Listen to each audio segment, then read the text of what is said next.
Listen.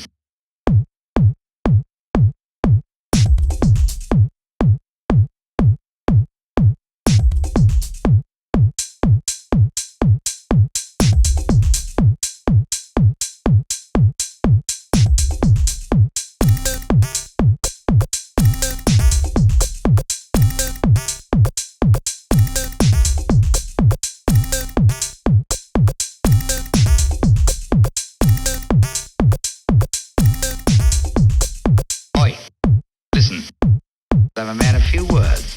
Yes or no? Oi, listen, I'm a man of few words. Yes or no? And she said, you talked me into it.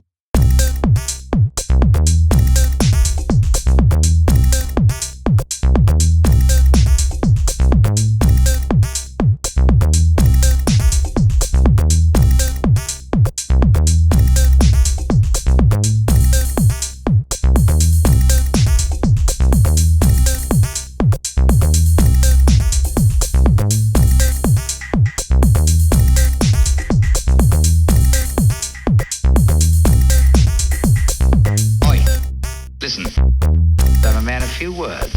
Yes or no? Oi, listen, I'm a man of few words. Yes or no? And she said, you talked me into it. Oi, listen, I'm a man of few words. Yes or no? Oi, listen, I'm a man of few words. Yes or no? And she said, you talked me into it. Oi, listen, I'm a man of few words. Yes or no?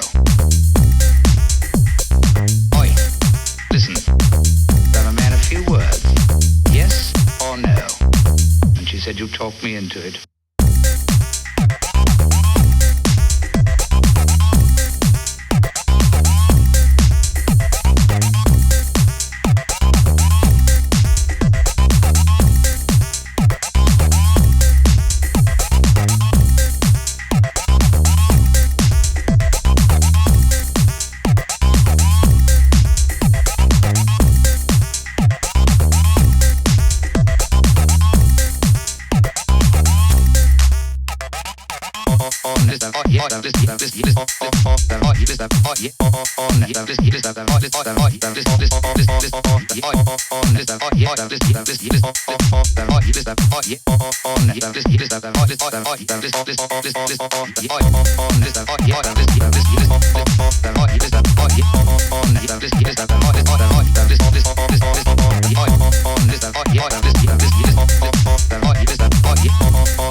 Listen, I'm a man of few words.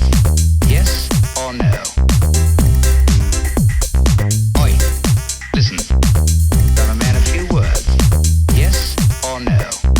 And she said, you talked me into it.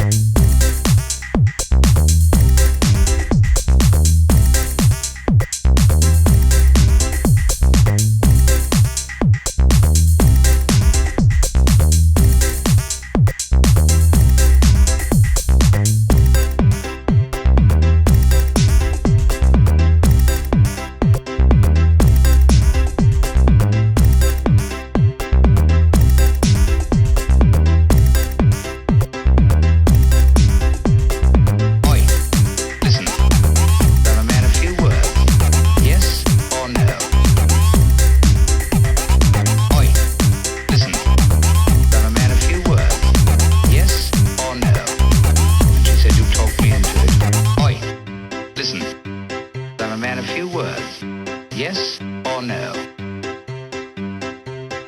Oi, listen, I'm a man of few words. Yes or no? And she said, you talked me into it.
like this.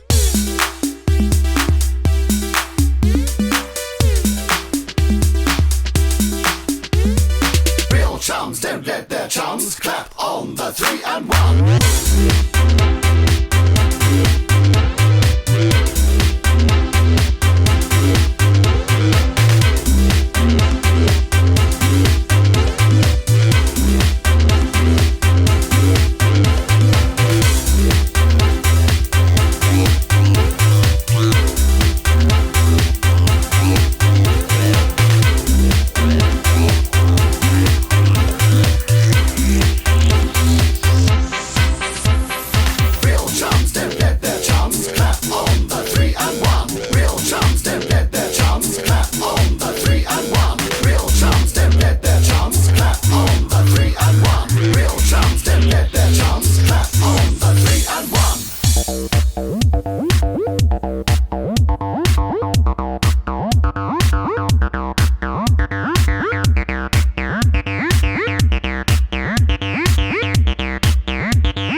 Like this.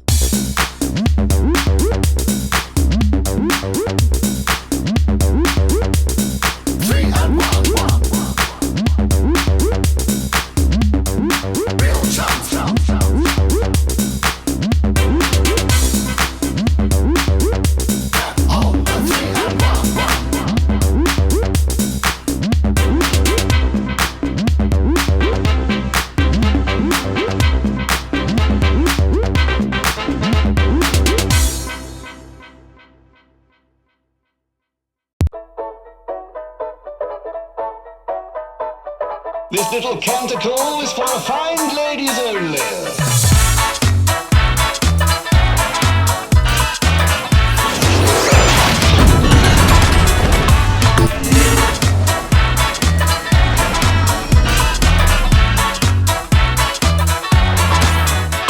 Let me take you back in time, fine beats and fine rhymes. We gathered all together and the sign was defined. Whether in a palace or a raggedy dive, or attempted to negotiate the M25. In times gone by when the stakes were high, all the flappers and the dapper chaps waved to the sky. It's a rave, I lied as I gave her the eye, and her shaking was making me loosen my tie, you see. Here's a song about the female rump and the urgent necessity of shaking it. Here's a song about the female rump and the urgent necessity of shaking it. Here's a song about the female rump and the urgent necessity of shaking it. Here's a song about the female rump and the urgent necessity of shaking it.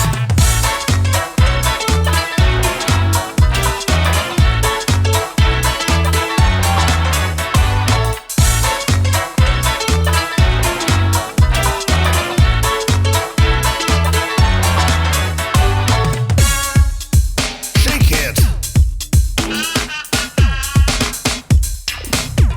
Good Lord. Well, I never. You don't get many of those to a pound.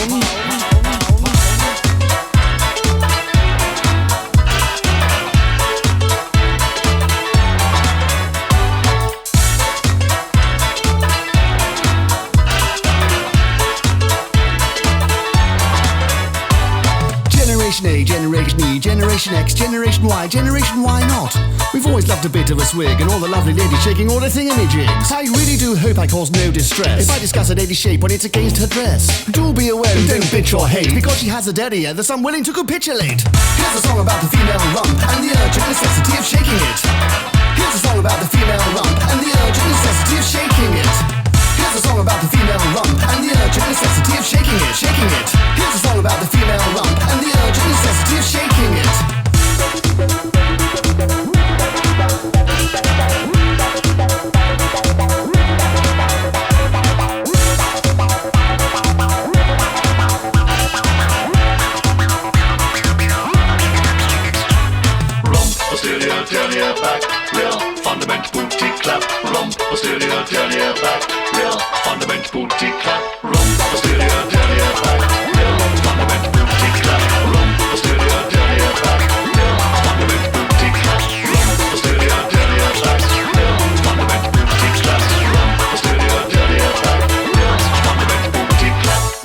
posterior, derriere, back, real, fundament, booty, clap, rump, posterior, derriere, back, real, fundament, booty, clap, clap, clap, clap, clap, clap, clap, clap, clap.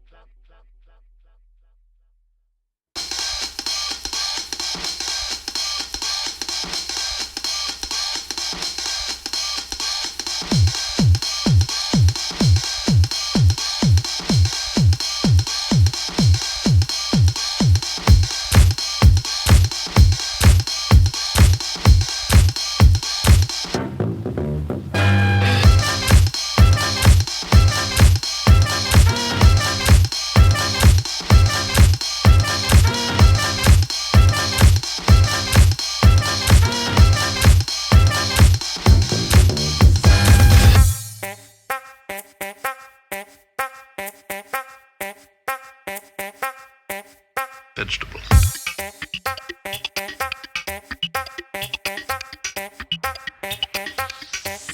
Vegetable.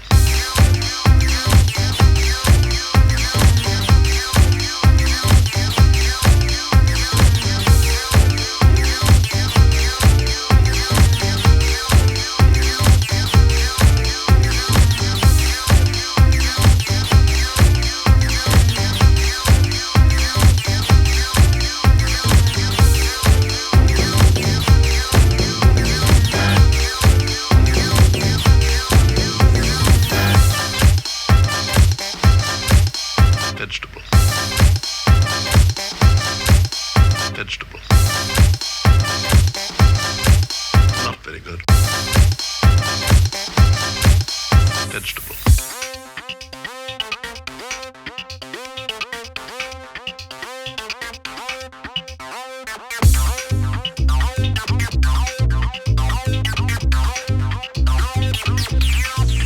Vegetable.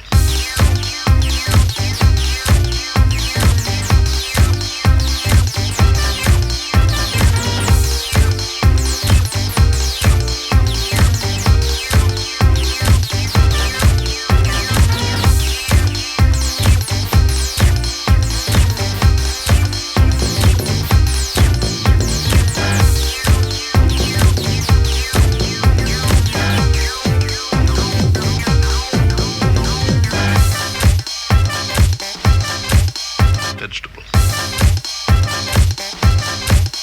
Vegetable. Not very good. Vegetable.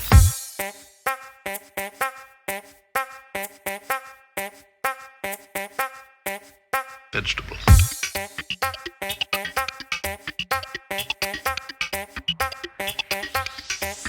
Vegetable.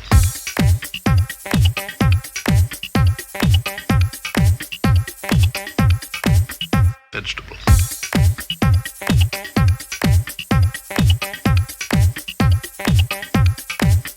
Vegetable.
only nudist kosher butcher and man about town. England's only nudist kosher butcher and man about town. England's only nudist kosher butcher and man about town.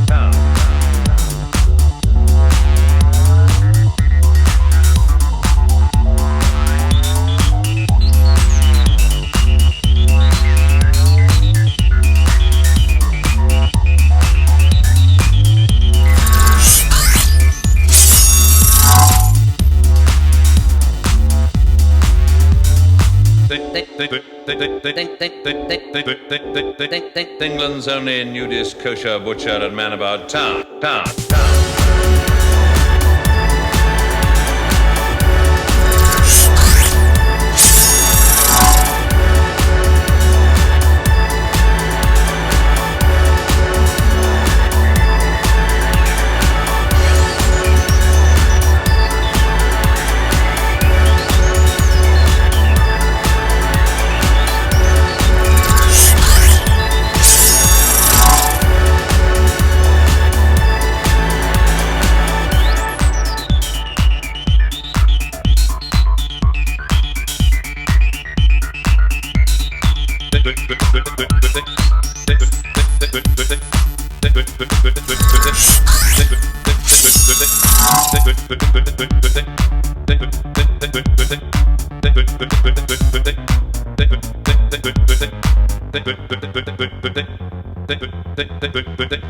England's only nudist kosher butcher and man about town.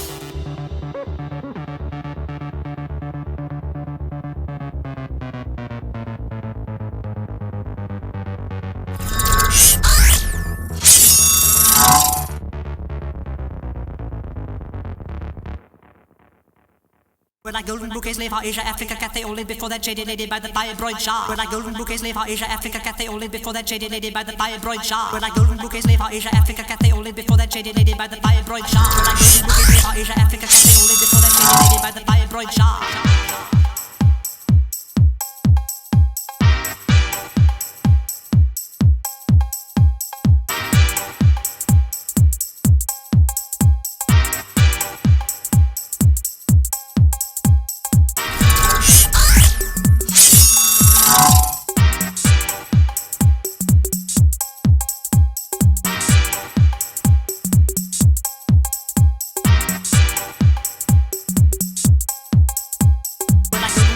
Asia, Africa, cat they all live before that shady lady by the fire-broid shah. When I golden bouquets leave for Asia, Africa, cat they all live before that shady lady by the fire-broid shah. When I golden bouquets leave for Asia, Africa, cat they all live before that shady lady by the fire-broid shah. When I golden bouquets leave for Asia, Africa, cat they all live before that shady lady by the fire-broid shah.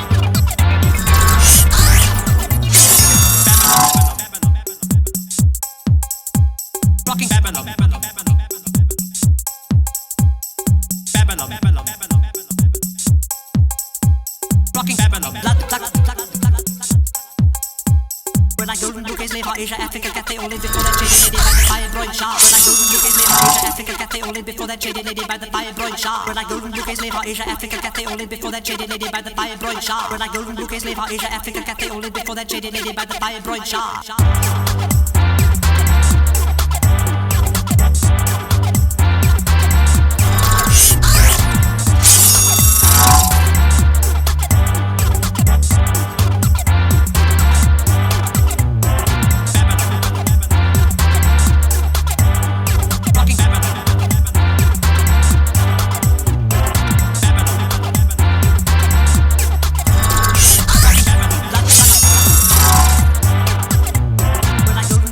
for Asia, Africa, Cathay, all live before that shady lady by the fibroid shah. When I golden bouquets lay for Asia, Africa, Cathay, all live before that shady lady by the fibroid shah. When I golden bouquets lay for Asia, Africa, Cathay, all live before that shady lady by the fibroid shah. When I golden bouquets lay for Asia, Africa, Cathay, all live before that shady lady by the fibroid shah.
Liam Baker, Douglas Carpenter, Barry Hearn and Mark Graves currently playing. Barry Hearn is in the lead. The first time we're using an eyelash.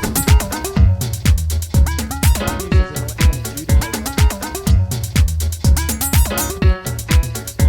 And it's also recording lap times and making sure everybody gets through. The prize this year for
many of these pilots, this is the first time that they've competed in anything of this size or of this, especially with what's at stake, the UK drone racing title.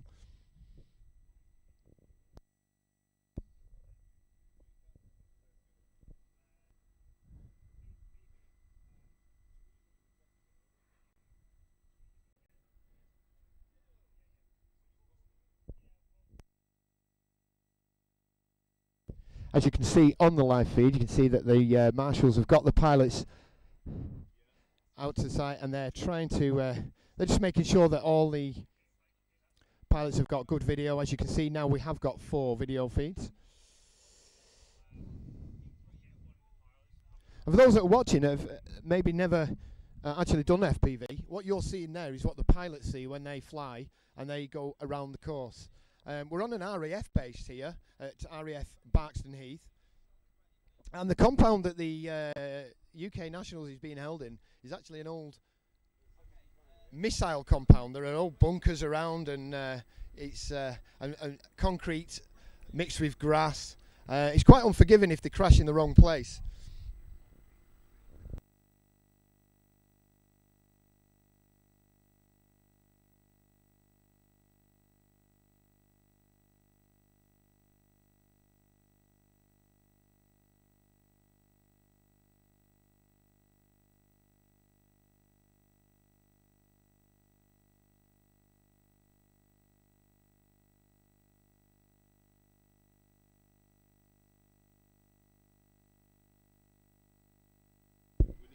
Okay, the pilots are down and ready to go. This heat will be setting off very shortly.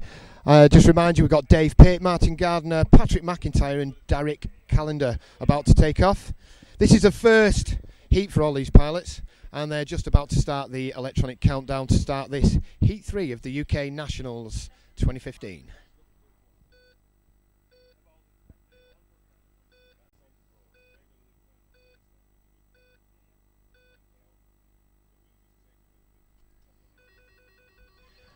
And all 4 pilots are away. Oh, we've got one crashed out already. We've got 3 pilots going together. They very close race this. All the 3 straight through that first gate. If they miss a gate, they have to go back and retake that gate, which one of the quads just had to do there in the next one through. Still got 2 quads in the air.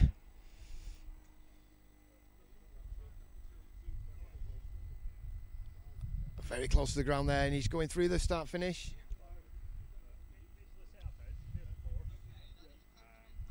Patrick McIntyre is in the lead, and Dave Pitt in second place, going round for their second lap. 3 laps on the heats. It'll be 4 laps when we get through to the semis and quarters, and 5 laps for the final. So Patrick McIntyre still in the lead, followed by Dave Pitt. The other 2 pilots have crashed out, so they won't be getting any points in this heat.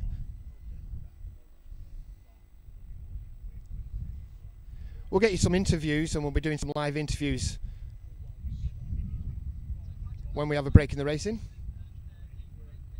So it's still very close between these 2 pilots. Patrick McIntyre and Dave Pitt still flying. This is their final lap. Both through the gates nicely. Oh, that was close. Dave Pitt's had to go back for a gate. And Patrick's had to do the same. He's had to go and get that last gate. He's through.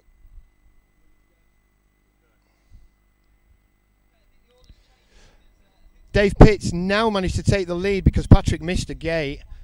So Dave Pitt now in the lead, this gate, and he will now take this race in first place if he gets through. And he's through.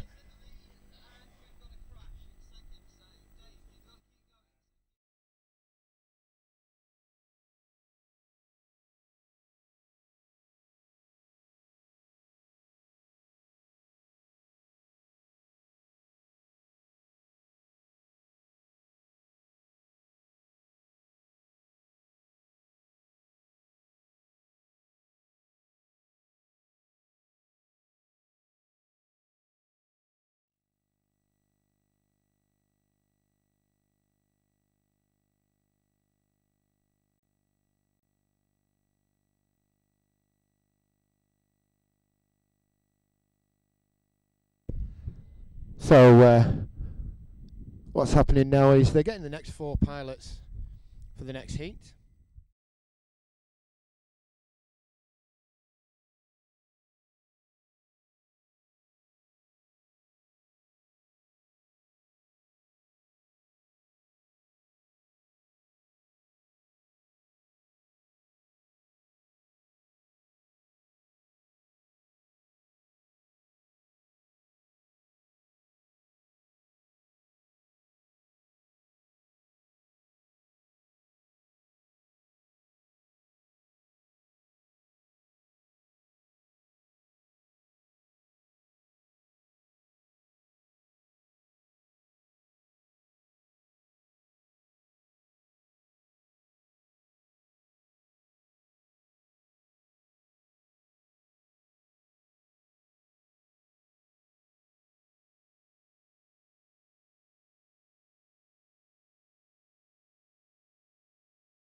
Listen.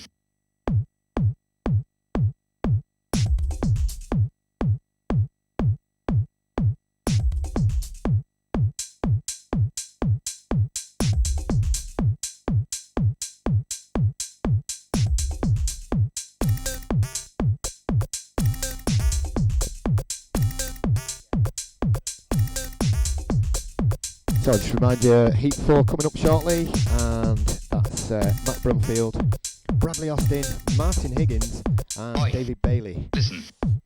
I'm a man of few words. There are 7 Yes heats altogether. or no? 7 Oi. groups Listen. playing. They'll each do I'm a 3 man of heats. few words. Should Yes take us up to, or no? And she said you'd talk me about into 12 it. o'clock to get through all the heats and 3 races.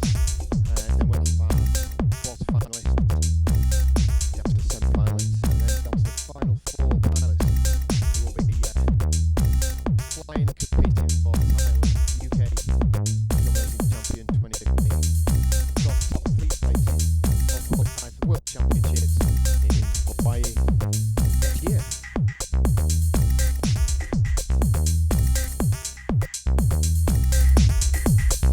Oi. Listen. I'm a man of few words. Yes or no? Oi. Listen. I'm a man of few words. Yes or no? And she said you'd talk me into it. Oi. Listen. I'm a man of few words. Yes or no? Oi. Listen. I'm a man of few words. Yes or no? Yesterday we had, She said you'd talk me into it. said Oi. earlier, Scott Listen. Reference from the I'm a man of few words. Yes from the or US, no? organised with the US Nationals.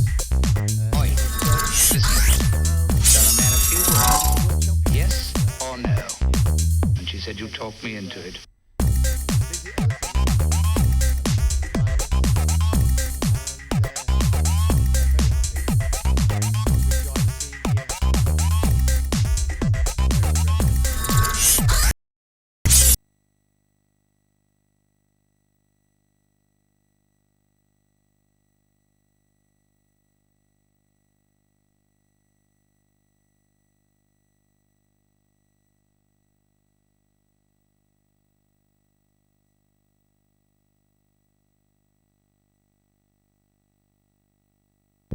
Oh, so we're back. We apologise for any of that. There were maybe occasions during the day we lose the feed. Where we're here at RAF Barkston, unfortunately there is absolutely no 4G or 3G, and we've had to set up a satellite link to bring you the live feed. Not always perfect. Well, there you go. We will, if there are any outages, it will be momentary, so we do ask you to just be patient and stay tuned. Malcolm from RCTV will be joining us very shortly and taking over the commentary.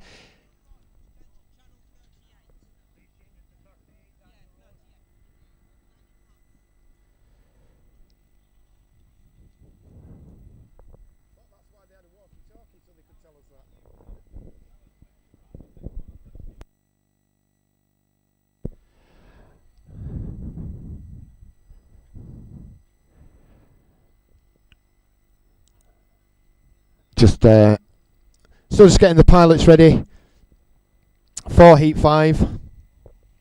Daniel Rose had an issue with his video feed. In these early stages, we are being quite forgiving to the pilots and giving them time to get it sorted.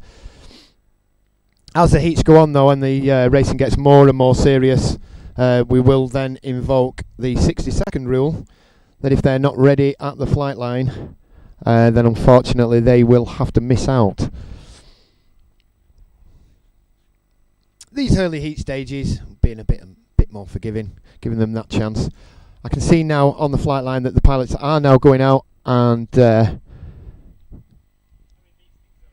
quads are going onto the start line.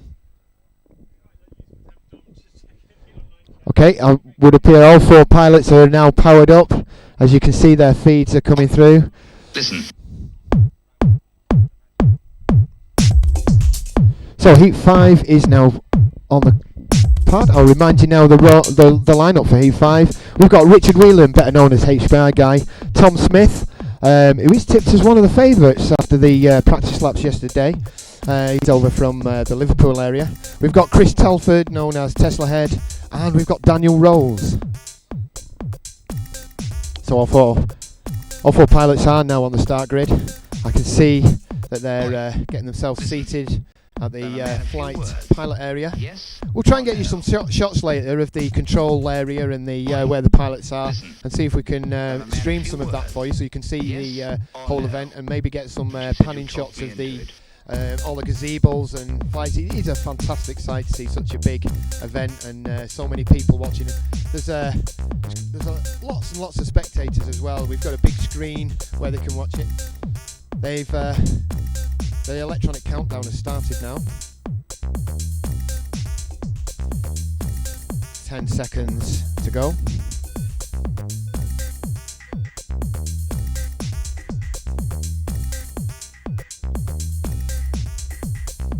And I think they're away. And 3 away. Oh, and 4 away. One was a little bit slow there. So all 4 still in the air, going well and round the first corner. Oh, we've got a real back run of the front 3 are really, really close. All through that first gate. And then the tight hairpin and into the next one. Oh, we've got one down. No, he's still in the air. Is he down? No. We've still got the 2 leaders are still in the air. Nice and steady. You've got to take this course. It is unforgiving. Tom Smith in the lead.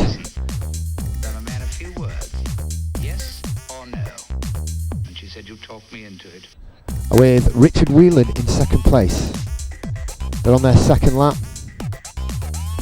So Tom Smith safely through the second gate, as is Richard. Tom Smith really in the lead here. He really is one of the favourites during the heats. Richard Whelan's just gone out. So Tom Smith, the only pilot still in the air, he's on his final lap now.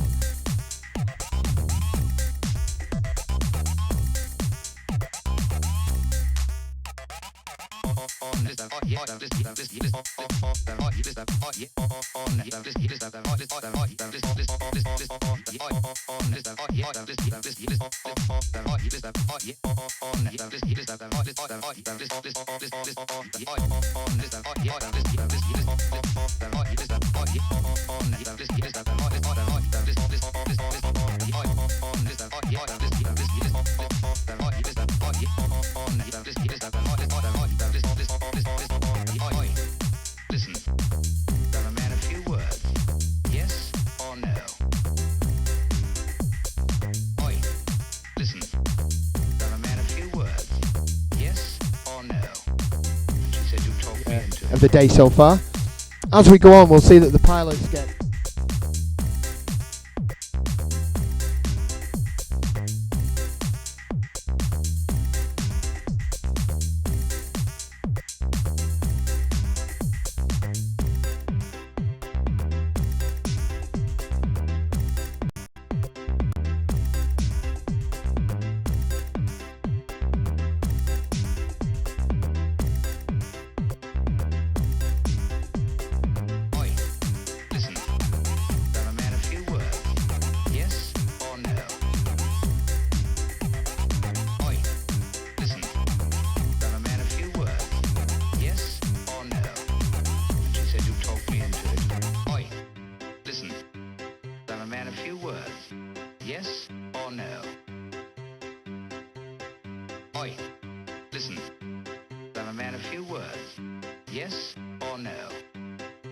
you talked me into it.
This little canticle is for refined ladies only.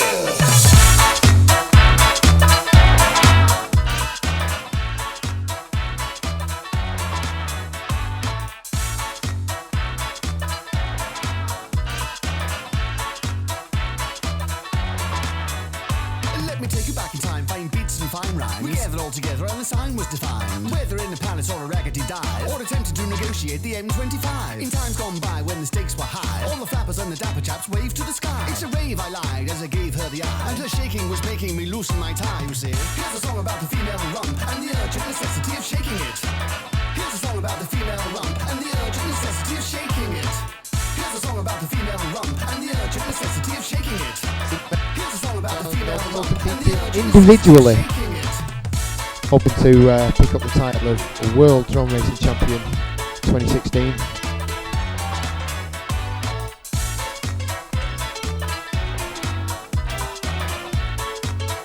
All three pilots are now at the pilots' chairs and taking their seats, just making the final checks that they have good video. Of course, we've got all the video there, and as we can see, you'll notice some of these pilots have OSD on theirs and some don't. Okay, the 30-second countdown has begun on the electronic timer.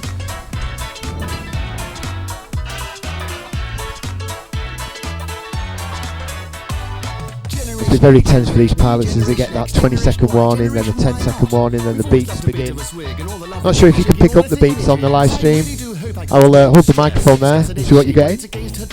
Do be aware and don't bitch or hate because she has a daddy that's unwilling to capitulate. Here's a song about the female rump and the urgent necessity of shaking it. Here's a song about the female rump And that's it. And all three quads are the way.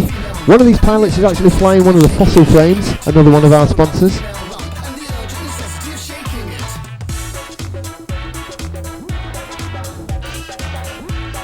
Okay, all three still in the air through the first gate there for the leader. I will give you the update on who's first, second and third as soon as I go through the lap timing system. Like I said, it's difficult for me from this position to say who's who without the... Oh, we've lost one pilot. Still two pilots in the air. One clear leader at the minute.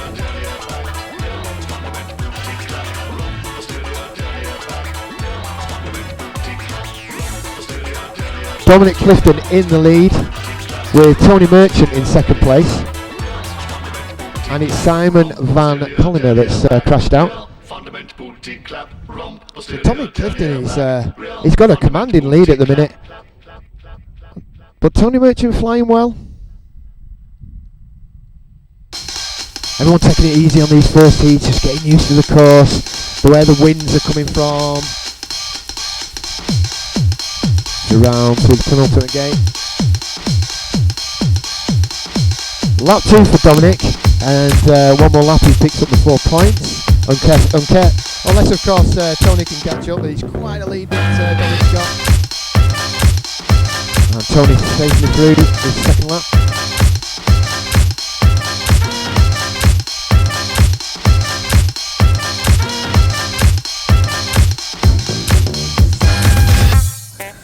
So Dominic Clifton going through now. He's on the long sweeping bend, coming round to the penultimate gate. Vegetable. Through the penultimate gate and through the start finish to take the win. Vegetable. Tony Merchant round the last bend to pick up with 3 points in second place if he makes it through the 2 gates. Safely through the penultimate gate and through the finish.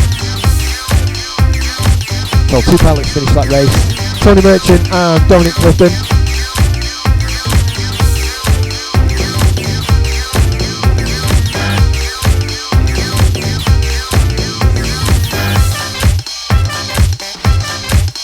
Vegetable. Vegetable. Not very good. Vegetable.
Vegetables.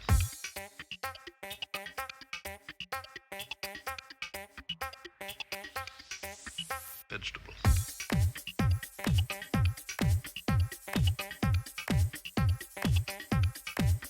Vegetables.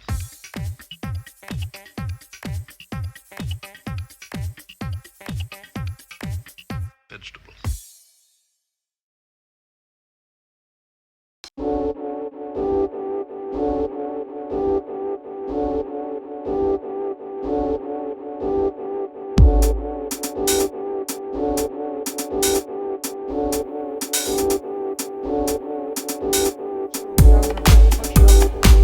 Being one of the youngest pilots at the event. Let's just go and talk to Tom for a second. Tom, you're running the live stream here today. Yeah, that's correct. Yeah. In terms of technology used and stuff, how difficult has it been to get this out? So it's been a bit of a challenge really, because not many people have done this before. Also, most people that are doing this have somewhere where there's a decent signal. So what we've got here is we've got 4 receivers. They tune into the pilot's onboard cameras. Then they go into our rolling video mixer, which mixes all them up. So when you're watching the live stream online and you see the 4 cameras, that's all getting done through the video mixer. We've got another capture box that's taking the feed from the Inspire, and that's not updated today.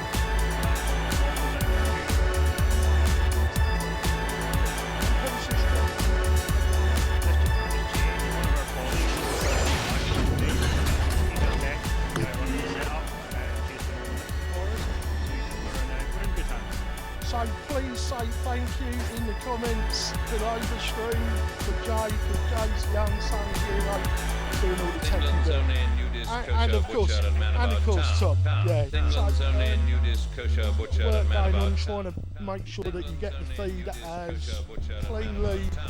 and as professionally as possible. Kosher butcher and man So we about hope town. that's working out for you.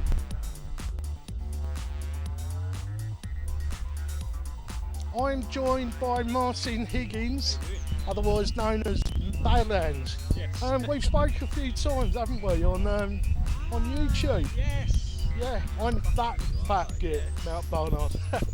So, how you getting on? Good. Won my first heat. Really pleased to get that under my belt. Pressure's off a little bit. A little bit, yes. I mean, it's a bit of a last man standing sort of thing, you know. Win's a win, isn't it? A win is a win, definitely. What's it like out there? I mean, it's a little bit breezy today. True. Had a few practice laps yesterday. It was quite breezy then, so I sort of got used to it. But the wind's starting to pick up now. But yeah, it's just another obstacle to fight against. You know. What's the course like to fly? I like it. I came early this morning, 0 wind, and it was actually you can get a nice line from the course, you know. Yeah. But so as the wind picks up, you get buffed it about a bit. But it's a well-designed course. It looked smaller and tighter on the design. That was emailed to us, but in reality, it's a lot easier to fly. If you know what I mean. Heat 7 just about to start here. What do you think the pilots are going to be thinking now? First corner. Well, considering who's actually flying, Luke Bannister, who I consider the best in the UK. Young Luke. Messing themselves. Yeah, I think Luke is definitely one to watch for, isn't he? Yeah. What sort of pressure will he be under now? Oh, immense. I mean, everyone knows his name. Everyone's expected to do really well. I mean, as long as he keeps it in the air, I think he will. Oh, there you go. All right. Well, we had a moment there, guys. The commentator over there on the actual racing event said that Luke Bannister had crashed out, but he hasn't actually crashed out. He's still going, and going well by the look of it.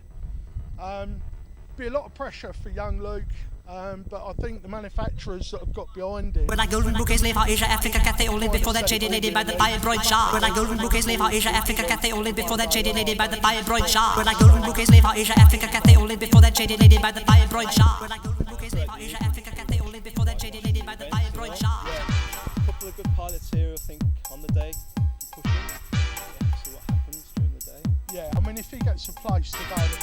I mean, it's a good event.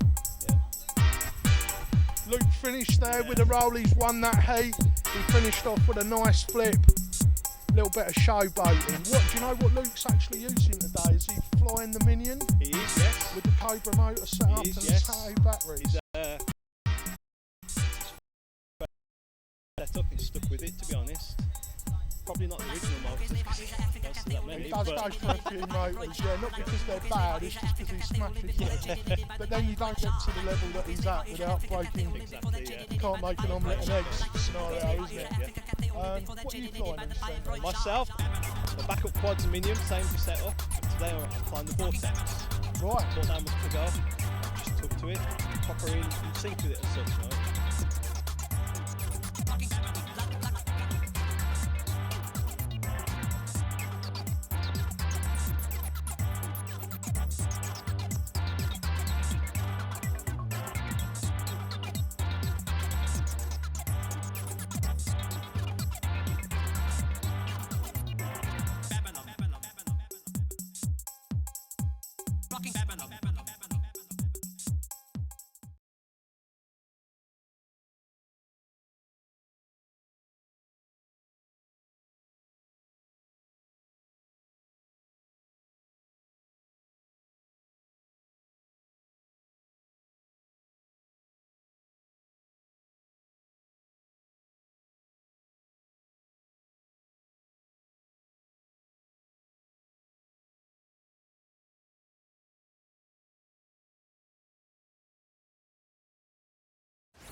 Winning his first heat today and looking forward to a little bit more of that.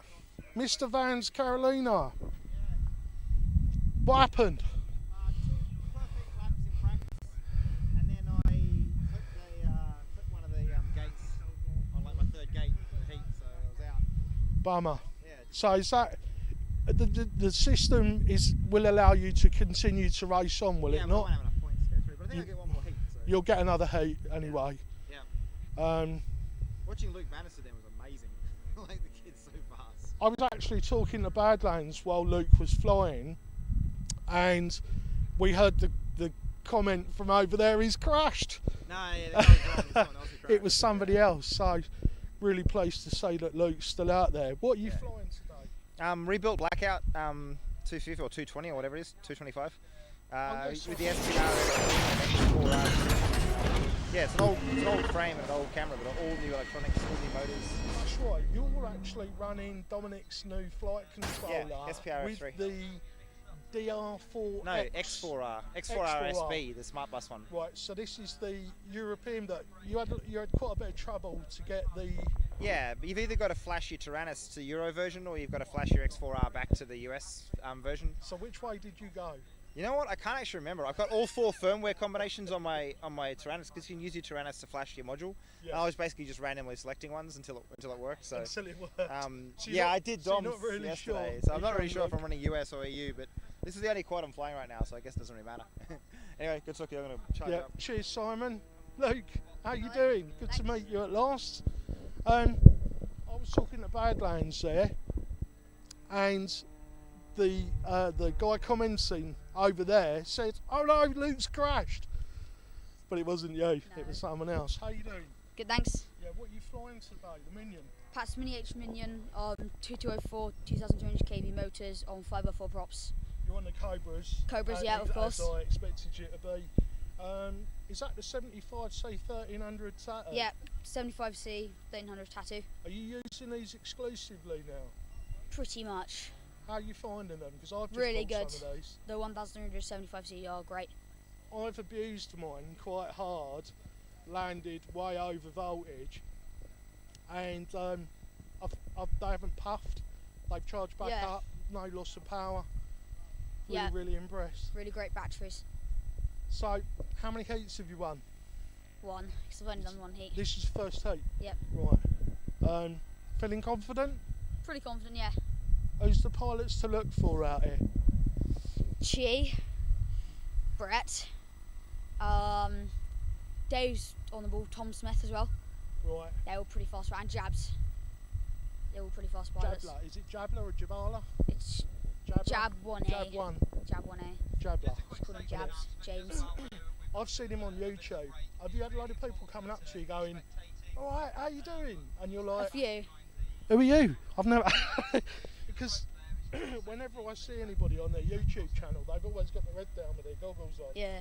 So then when you actually finally meet people, it's a bit weird, isn't Yeah. it? Because you feel awkward. Yeah. You're like, who is this person? Yeah. So cool, listen, I'm not going to hold you up so much. I don't want to put any extra pressure on you, because I'm sure as one of the youngest people at the event, you're probably feeling it a little bit. A bit, yeah. Yeah, understandable. All you got to do is just keep going the way you are, and it's yours. Be consistent. Brilliant. Thanks very much for talking to us, Luke. Hopefully we'll speak to you later. Yep. Thank you. So there we go, Luke Bannister, one of the youngest people in the competition, and definitely one of the up-and-coming superstars of the FPV world. Very, very well-known young pilot now. Friends with some of the top pilots in the world, and sponsored by some of the top companies. Luke's secured sponsorship from Cobra Motors USA, as well as Tattoo Batteries, Pat's Mini Quad, and many other firms have got on board with the young pilot, spotting what I myself spotted over a year ago. A very, very talented, nice young man.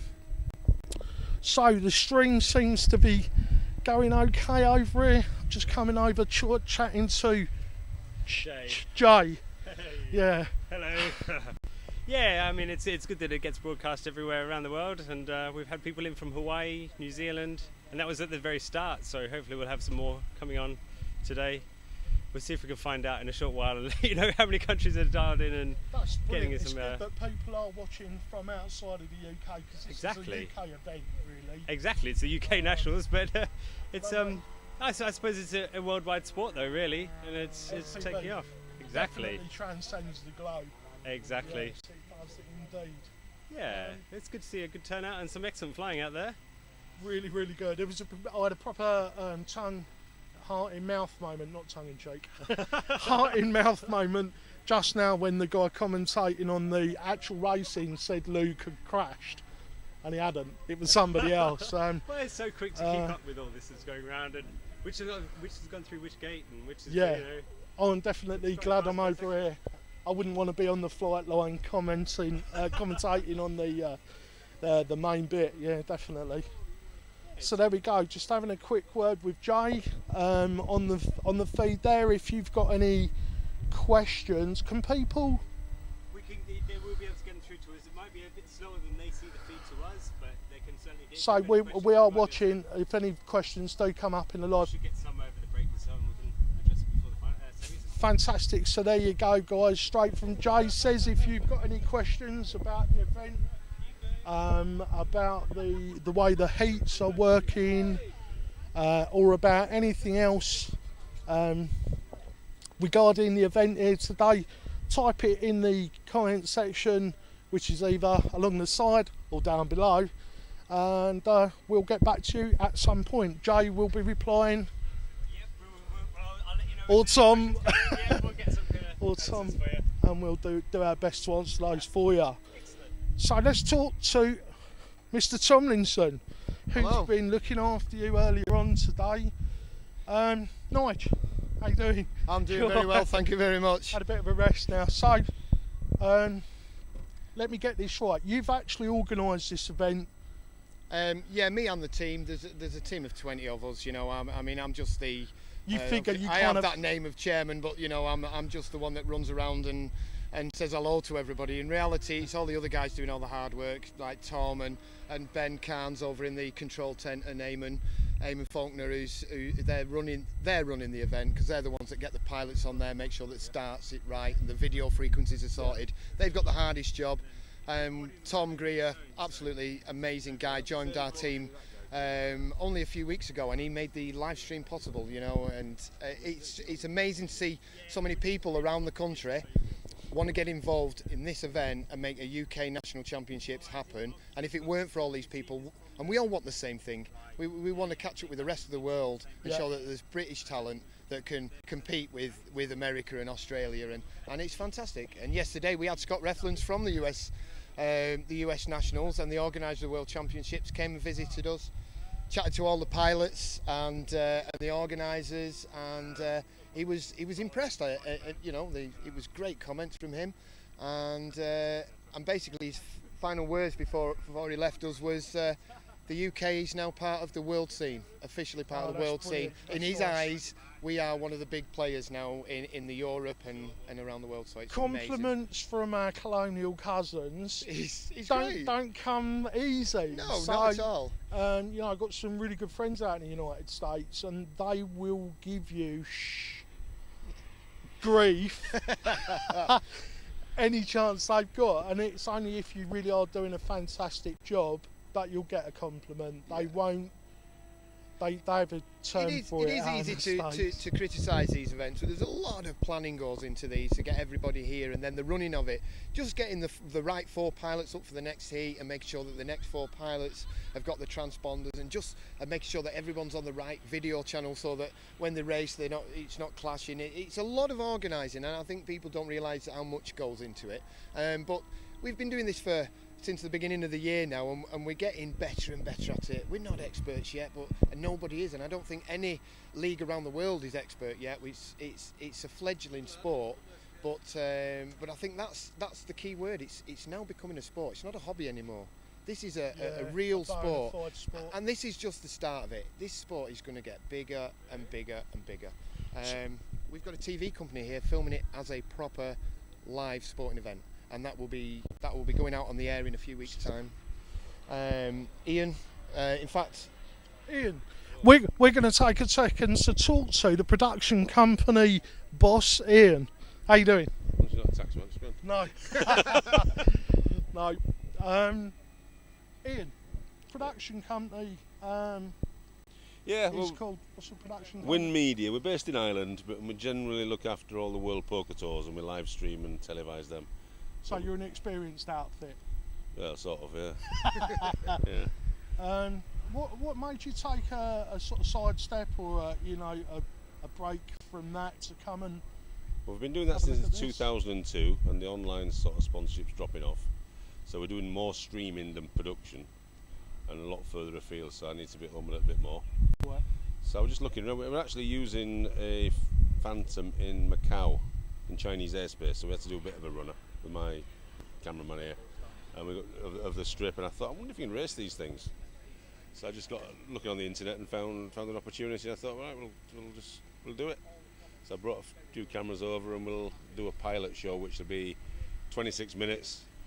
The 2 semi-finals and the final will try and cover as a sport with leaderboards and things like that to make it into a sport rather than just a little. What they're doing at the moment, it seems to be that you're going on television, but it's like a 10-minute, 5-minute piece segment of what it's all about. Nobody's actually covered the sport as such yet. No, which is probably because that's difficult. Yeah. Much more difficult to do. Let's do a little 10-minute documentary on what this is about. Is really easy to do, but to cover it as a sport.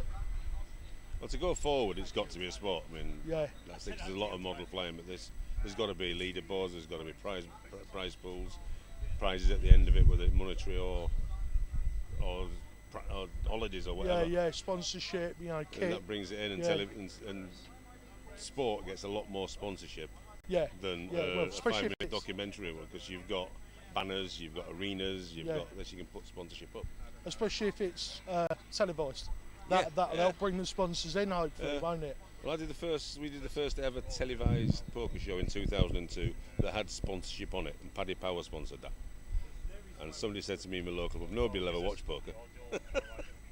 So I did. It came up.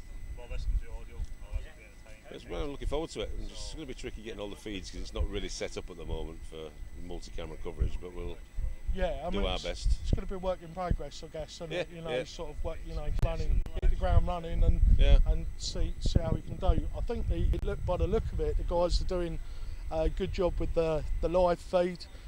You've got a bit of experience in this department. Yeah, that's great. They look like they're doing a good job.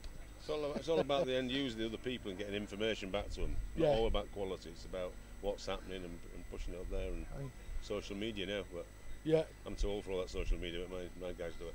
Looks same here. I mean, clever, it is clever stuff. Yeah, I remember cameras when they were 30,000, 40,000 each, put on your shoulder.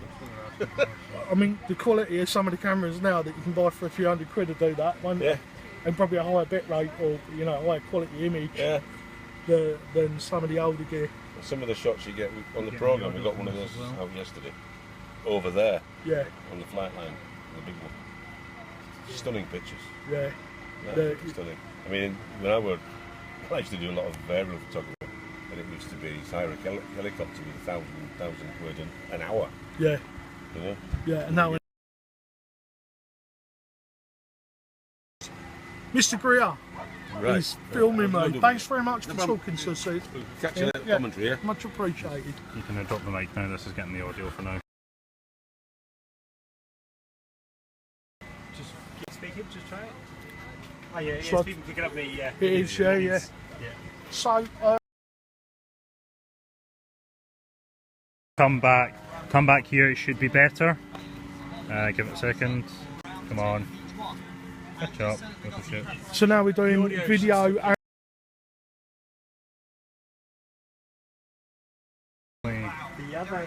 there you go. Yeah. And we're back. We're just trying a few different things here. Tom is actually now filming me on his iPhone, streaming to the live stream desk.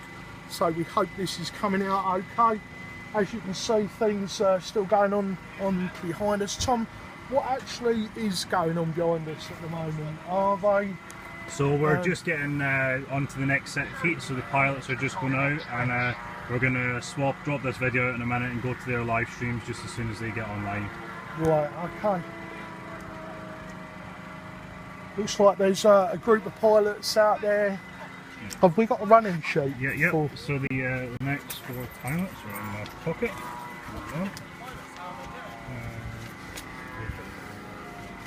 They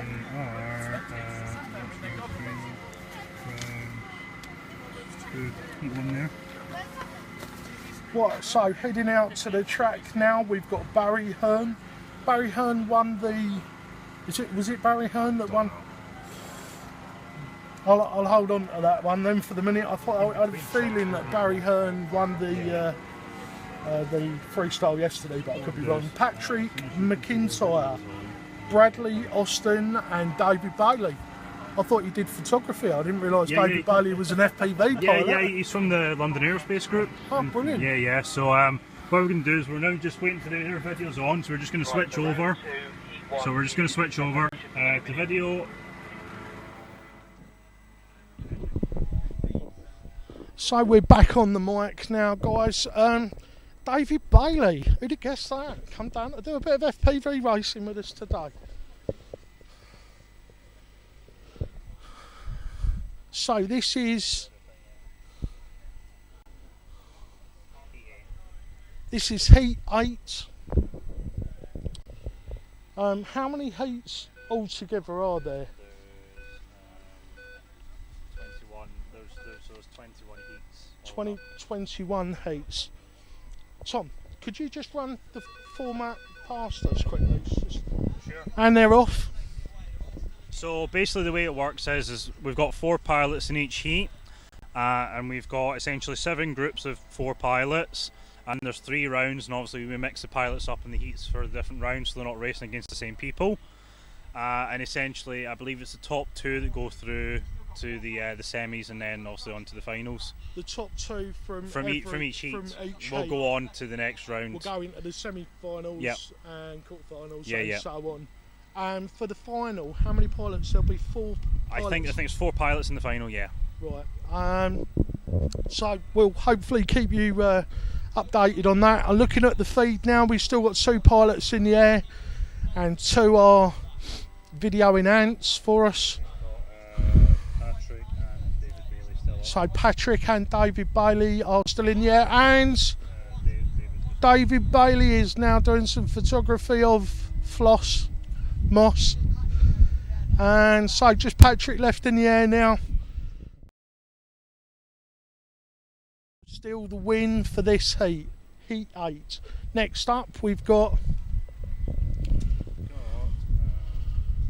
Richard Hartley, Chi Lau, Derek Callender and Martin Higgins. Patrick just finishing his last lap, I believe. Have a look at the feed. Yeah, it looks like Patrick is on his last lap, provided he doesn't have any dramas. This will be another heat in the bag for him. The course layout, I've been having a bit of a look before I come over and sort of started on the live stream over here. The course layout looks fantastic. Speaking to a few of the pilots, they're very keen on the layout. They've all been very complimentary about it. And Patrick finishes heat 8 with a win.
So I've just been joined by international FPV coding star Dominic Clifton. How you doing, Dominic? Very good, very good, very good. Nice to see you again. Nice to have you back in the UK. You've been yes, I've been road tripping it around America. Doing the rounds. Yes. Yeah, no, well-deserved break. I guess you had a lot of work. There was quite a bit, yes. Lots of meeting people. In the build-up to the SPF. What's the short? SP Racing F3. Is there a? Yeah. Is there a short acronym? That's the one. That's for SEO purposes. That's what you search for. Yeah. So I'm guessing you was really busy on the development side of that. You must have been flat out, ridiculously pulling your busy hair out, yeah, sleepless nights, and all sorts. So well-deserved break. Yeah, it was quite nice to get a holiday after that. Actually, it was good. Bet. What's been going on with Clean Flight? Or what is going on? So much. It's ridiculous. Since they've done the code reorganisation, it's enabled other developers to easily find the code that they want to work on and then work on it and create pull requests. So now there's a massive stack of pull requests for me to review, chat about, comment on, and work through, and then finally bring those into the main core of CleanFlight. There's loads of work been going on with filtering of the gyros and accelerometer signals and smoothing the RC control inputs that one of the contributors has been doing, Boris B. He's pretty good flyer as well. So he knows what he's doing. He's one of the rare breed that knows how to do maths, code, and flies really well, which is good. I only do 2 of those well. I can't do any of them. Boris is a bit of a legend. Yeah, he's very good. Yeah, so he's doing loads of work. So there's a bunch of his code coming in. He's working with Harry. Not sure. I think names escape. Yeah, everyone's got 2 names, so it makes it really complicated to remember. 5, I think. Yeah, I think that's what he's working with. There is a few people. He's been doing loads. He's been working on the Lux one. Lux Float as well. Yeah, it's one of the ones that he definitely has been working on. I spoke to a couple of people that are running that new code for it, the beta, like they said they really like it. Yeah, really like it. Yeah. So the implementation of the stuff that you're talking about just results in a better flying quad. Yeah, that's. It's like night and day difference between one without the filtering that's been not tuned and then one that's been tuned properly. It's just like super smooth. It's really, really good. I've just started running the the Naze Acro, the metal case one, which you've just had to rewrite the code for, or there was a small change required to get that working on there. I'd already done most of the work, but hadn't one of those physically in my hand, and there was a timing problem with the initialization of it, so it didn't detect it properly. So it was about a 2-line code change to make it work, which was quite nice. I need to thank you and whoever else works on it very much for that, because I'm using that flight controller and I love it. You guys are doing a great job. I want to catch up with you again later on, Dominic, if that's all right. Yep. We're going to go back over because we are starting with Heat 9. 1 minute apparently.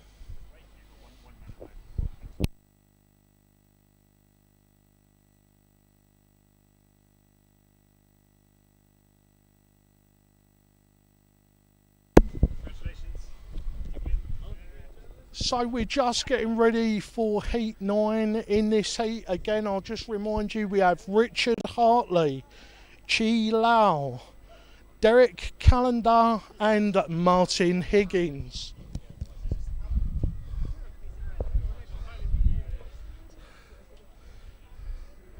The conditions here today are being kind. I was really worried that we was going to start to see rain coming in and spoiling play.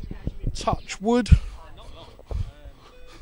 I know you can't see me, but I have just touched wood.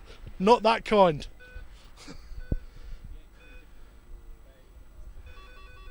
And they're away. Yes, nice clean start there, guys. Round the first corner. This looks like a relatively even match for second and third place, but whoever is in first place really is running away with it.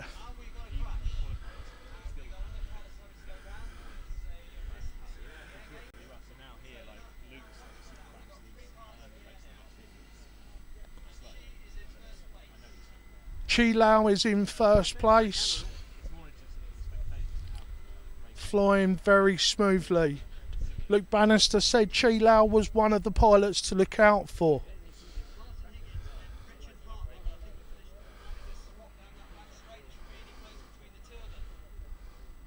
Chi Lau seems to have got first place completely sewn up if he flies clean through the gates and keeps it above the grass. Without hitting the air gates, he looks like he'll have this one in the bag. But there will be a close race for second and third place.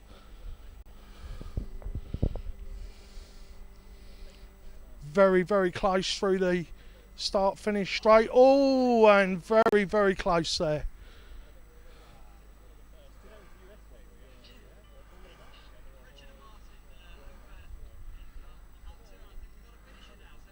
Chi Lau's won that one.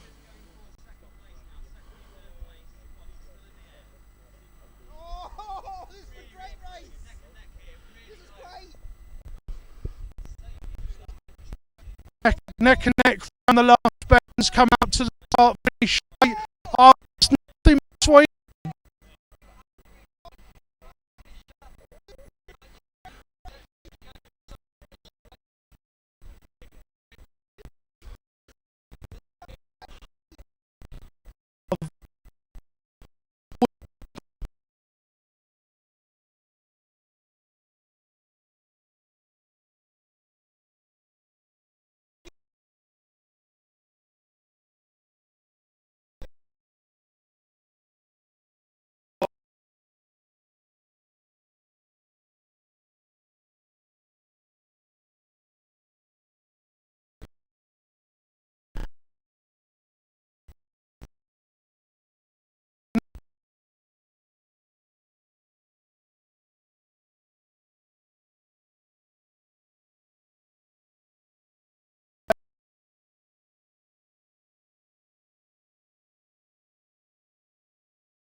Sorry, you was watching that through the goggles there. Yeah. Looks like I didn't get it. Oh no! Oh, I didn't get to record it. Oh, what a shame. Oh, such a great race though. Such a great race. The third place, I don't know who it was.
James Bowles, Liam Baker, Douglas Carpenter and Dave Pitt. I do apologise, James, for hacking your name up there. Fingers crossed for you in the race. So the rain seems to be holding off nicely. I had a look at the weather report this morning in true British style, and I have to say I was really worried for the whole event. The weather report did not look favourable, but it really does seem to be holding off quite nicely. Just turning round, there's always something to look at here. There's a couple of Spitfires or Hurricanes flying in formation behind the FPV flight line. Superb. Never been to this event before. If you're looking for a decent event to visit, Pilot 2's just dropped out after frying their VTX. Oh dear. Pilot 2, Liam Baker, unlucky Liam's just fried his VTX, trying to get ready for the race there, so real shame for Liam. I have no doubt he will be absolutely gutted. Maybe we'll get a chance to talk to Liam at some point and find out exactly what went wrong. But really feel I used to do a lot of touring car racing back in the late 80s, and we didn't use VTXs, but I've had ESCs and stuff go down on me on the flight, on the race start line. Little technical issues that can take you out of the game like that, very frustrating.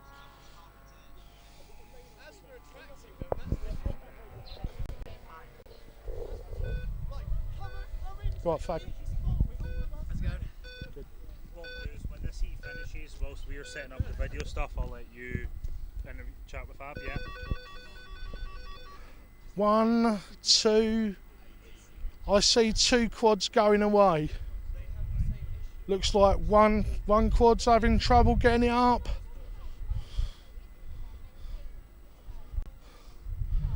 Viagra for the quad, anybody? He can't get it off the line. I know how he feels. It's all part of getting older, I guess. So, who do we know if we've got left? Liam Baker had already dropped out due to a VTX problem.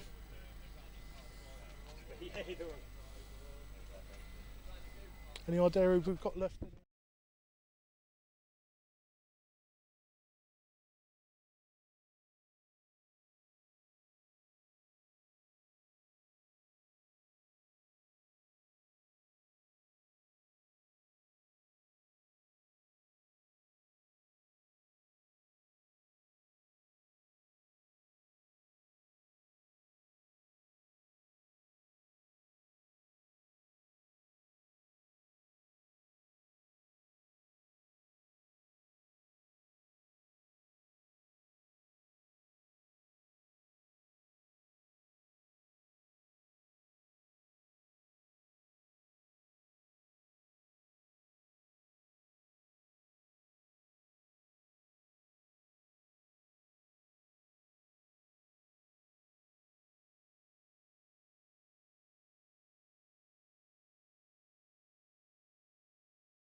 But I've done it again. Sorry, James Bowles and Douglas Carpenter in second place.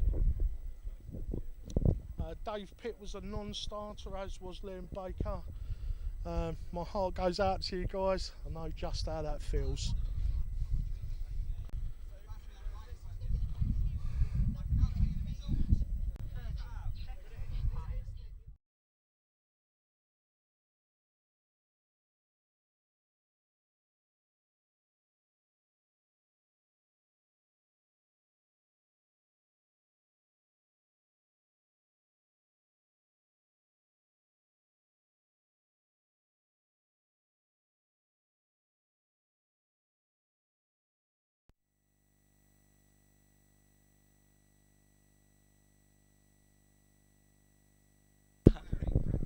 So while the next heat gets set up, guys, I'm joined by Fabiano Calcoli. Calcioli, nearly there. It's close enough, wasn't it? It's a terrible name. Terrible name. So Fab for short from Radio C, one of the official sponsors of That's the right, event. we're one of the gold sponsors of the first event. We're proud to be in at the ground level. Definitely good to get in early. Yeah. I should imagine lots of people are going to want to get on board with this kind of event. Lots of people that are coming into the scene, seeing Radio C brand as one of the first shop brands that they're going to recognise within the hobby. Yeah. Good on you for getting involved. Yeah. At the early stage. Yeah. I mean, we just want to see the sport grow. We want to see more people get involved, and now is the time when they need the support more than they ever will. Absolutely, yeah. So this is their first major event. We wanted to be there with them and help them however we could to help them create the organisation that the UK needs to actually make this a thing. Yeah, Yeah, because it's not a thing. That's the thing. It's not a thing, but it's going to be a thing. Once it's a thing, everybody will want to get involved, and everybody will want their sponsorship down here and so on. But that's all the better. You know, as far as we're concerned, the more UK shops, suppliers, people with money get involved, the more races there can be, and the more the public can enjoy it, and the more the pilots can enjoy having organised events to attend. It's a win-win for everybody. Yeah, exactly. Obviously, you're here from a shop perspective. It's good. It's good PR. Yeah, but again, even from a shop perspective, there's plenty of business for everyone as far as we're concerned. It's funny, in the UK there's very much a sort of camaraderie between the shops, with a couple of exceptions, but most of us are on very good terms, and we like that everyone's here and we're all together and we're all working together to achieve the same thing, which is a race that people can enjoy, the spectators can enjoy, and the pilots can enjoy, and we want to get the public broadly more involved and give them something that they can watch and enjoy watching. Certainly got a good opportunity to do that here today. What do you think? You've been sort of standing on the sidelines and watching the event roll by. What do you think? Are they making a good job of it? Oh yeah, I mean, for a first event you couldn't ask for more of them, could you? I mean, obviously there's some teething problems and they've learned some lessons, and also the weather, you know, let's be honest, this is Britain, it's hard to rely on the weather to cooperate, but for a first event I think they're doing a fantastic job. I've touched wood a few times today, and we've had a few spits of rain, but it's working out so far. I mean the desk, guys, not that kind of wood. So we're just getting ready for Heat 11. I'm going to wrap up with you there, Fab. Thanks very much. Yeah, thank you, Mal, for taking the time to talk to us. Thank you. Brilliant. Thank you so much for supporting the hobby. It really does. You know. Our pleasure. Our pleasure. So we're going on to this heat. We've got Gav playing.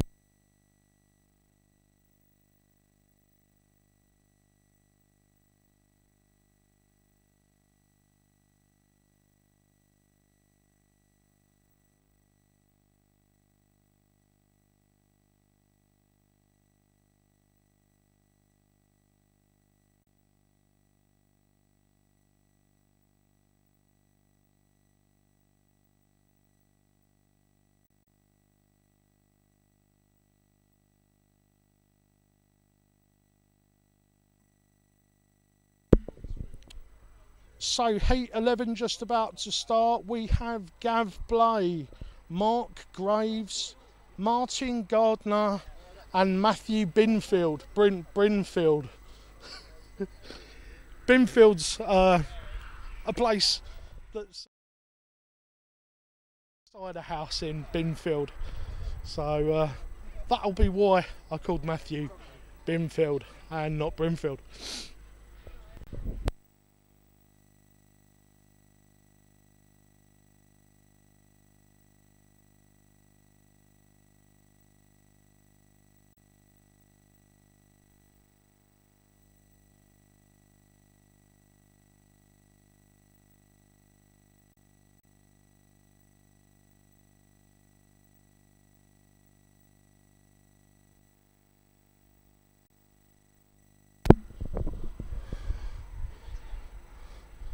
So the race line's now ready to go. This is Heat 11, guys. Good luck, everyone.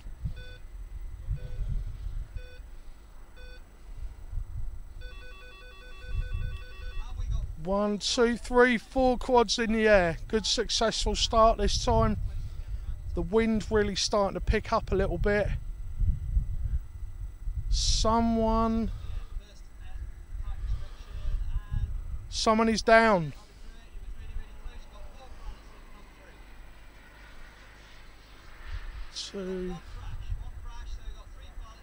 I can only see 2 quads in the air. Have we still got 1, 2? Yes, I can see 3 quads in the air.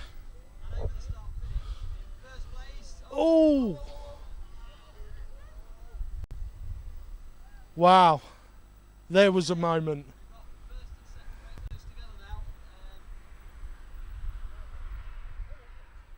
Looks like a bit of a race now.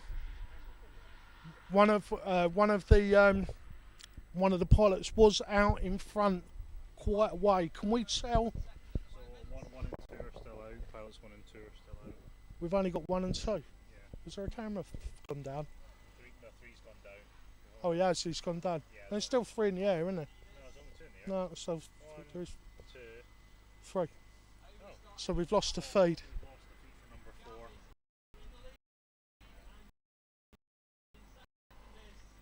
And another one. Gav, and then Mark, and then number 4. So Gav's in first place, Mark in second place.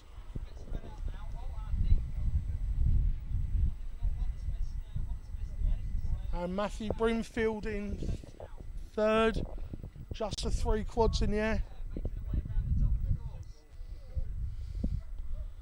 The streaming tent is away from the actual course itself. It's difficult to see who's in first, second and third, but it's a win for pilot number 2, which is Mark Graves. Well done, Mark. Second place goes to Matthew Brimfield.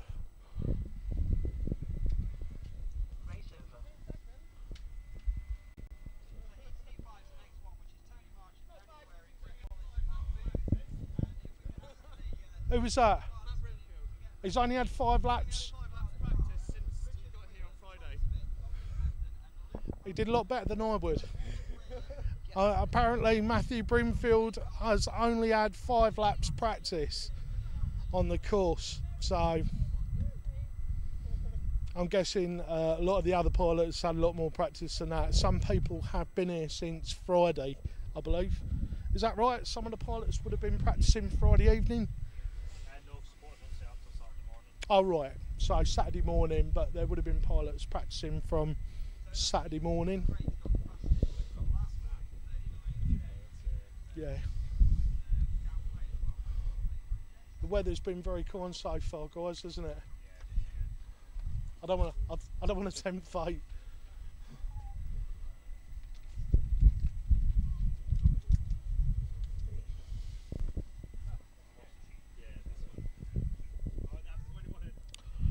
So, looking at the amount of people there are around involved in making this kind of event happen, I don't know who all the people are that are out there, but when you watch this back, guys, thank you so much for putting in all your free time and effort to try and make this event work. I can see you all out there scurrying around doing your jobs now. Without you, this event wouldn't have been possible, and I can tell by the looks on the pilots' faces and by the people that may be watching the event or this type of racing for the first time, everybody's got a smile on their face.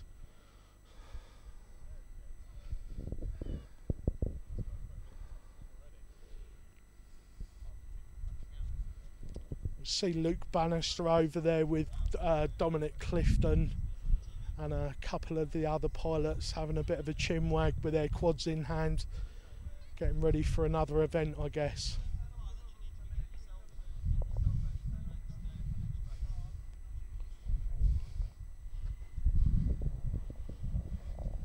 So we are on heat 12.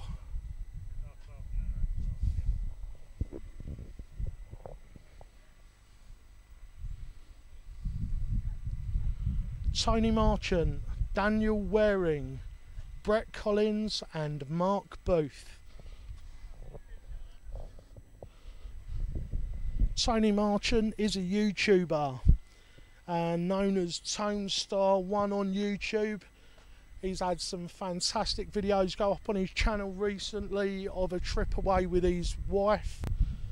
Unfortunately there was no bedroom footage, but there are some rather nice shots of the wife on the beach and the mountains. And there's actually a really good video, James. I was just talking to the James that's doing the live streaming. There's some really good footage of him on a quad, going through. I think it was Greece. Yeah, no, quad bike. Yeah, him and his wife go for a drive round on this Greek island. Thank you very much I have a mug of coffee, much needed. I'm going to grab that before it goes all over the kit. Oh, coffee, guys! I've got coffee. Yeah, often people will say, if I say, oh, I'm going out with my quad, they go, oh, what, a quad bike? I said, no. And I think that's only a matter of time ago before they start realising, oh, okay, it's not everything's a quad bike. Because unfortunately, everybody's like, oh, it's a drone. If you just said, I'm going out with my drone, they're like, oh yeah, them flying cameras. Yeah. But yeah, if you say quad, people either look at you a bit weird or they think you're going out on a bike. Yeah, it's changing though. I mean, a lot of the people I'm speaking with do actually know now, because I do explain each and every time. Yeah, it's a quadcopter. Yeah. Even though multi-road or whatever you want to call it, but I don't. So he's on his quad bike on this video. Yeah, sorry. Going back to Tony. When I do my vlog, I'll annotate in the thing so people can have a look at the footage of him on this holiday. Yeah. But yeah, he's him and his young lady going for a jolly around on the quad bike with his quadcopter. They got some really fantastic footage. I think it's a Greek island they're on. Yeah. But it made me really think, oh god, it looked so much fun. You booked a holiday yet? I'm trying to book his wife to go with me. Leave mine with him. Yes. No, she's a very lovely looking lady. And Tony knows it because I told him. That's why he's taking pictures of her on the beach. It's a superb bit of footage. She's just sort of sat really cool looking on the quadcopter with her legs crossed, all sort of yoga style, and he's flying his quad. I think it's a Phantom or something like that. And he does this shot, the shot, should I say, where you fly away from yourself. Yeah. And it sort of pans out, and you can see him on the edge of this volcanic mountain in Greece. It's just superb. Beautiful blue water, lovely looking lady, and a quad bike. Yeah. You can't really get any more cool though. Damn, I'm just picturing it now. Rather than this quite cool wind that's here. Yeah, compared to the site that we've got in front of us. It's a bit grey, but it's dry. I would imagine most of the racers here today would have at least a YouTube channel. They have all their own videos, or at least a lot of them would have their own. Yeah, there's quite a few. Luke Bannister, Banny UK, Tone Star, Des Cow is here from FPV Scotland. Obviously. Dominic Clifton. That HPI guy, Richard's here. Oh yeah, he's quite popular, isn't he? He is, yeah. Richard's got a very big channel. I did say that I would grab Des when I get a sec. Should we talk? Have we got time to talk to Des? It looks like we're going to have. Well, yeah, no. If you could grab him, because then we can. I can talk to him after this event. Heat 12 is just making its way out to the race line. I'll remind you once again, we've got Tony Marchant, Daniel Waring, Brett Collins, and Mark Booth.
good. So.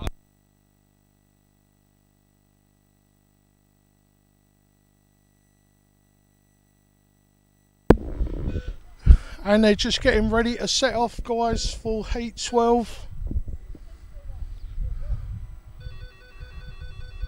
1, 2, 3, 4 quads in the air, guys. Successful takeoff.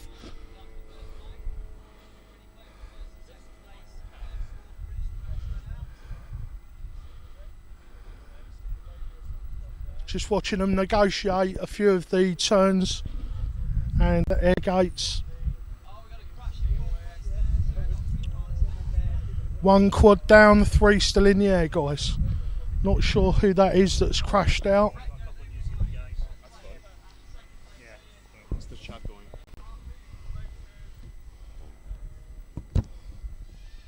Sounds like Mark Booth is in second place.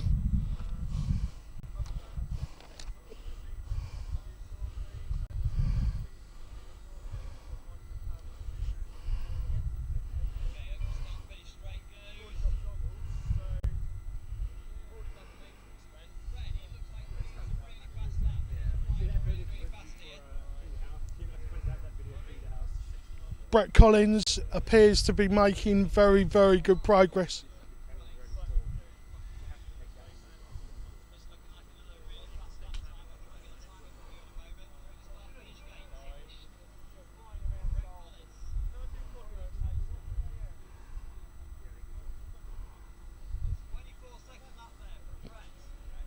Brett Collins has just put in a 24-second.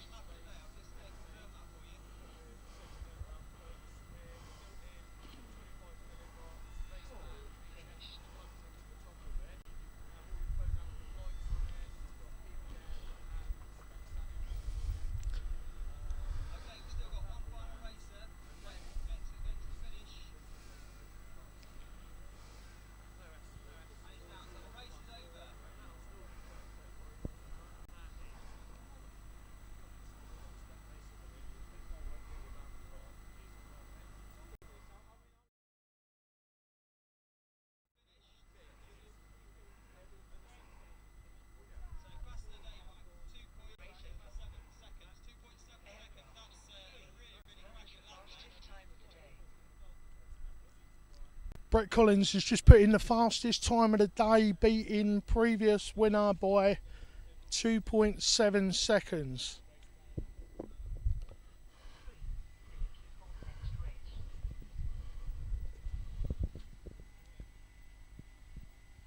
So Brett Collins taking Heat 12, now waiting for the pilots to get themselves into position for Heat 13. Heat 13, we have that HPI guy, Richard Whelan, Tom Smith, Dominic Clifton and Luke Bannister. Well, this is a battle of the big names, guys. That HPI guy, Luke Bannister and Mr. Clean Flight himself all going head to head in this one.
Okay, guys, this is a big race. This one really got some of the top pilots and most well-known pilots, I guess you could say, going head to head. This is a lineup I would not want to be in. Richard Whelan, that HPI guy, Tom Smith, Dominic Clifton and Luke Bannister. I wonder what's going through Luke's head right now. You know, Richard Whelan, that HPI guy sat one side, Dominic Clifton sat the other. Ten seconds to lift off, guys.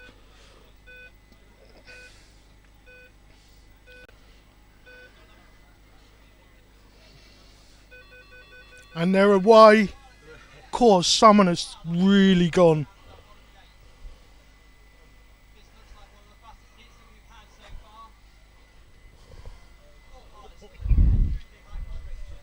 Nobody is holding back here, guys.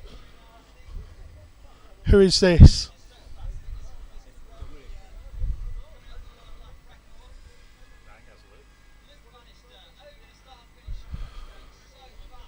Luke Bannister in first place, a long way out in front of the other guys there. Tom Smith is in second place, followed by Dominic Clifton. And bringing up the rear, that HPI guy, Richard Whelan. Also looking... Oh, actually, no, that wasn't Richard Whelan. That was Luke Bannister lapping.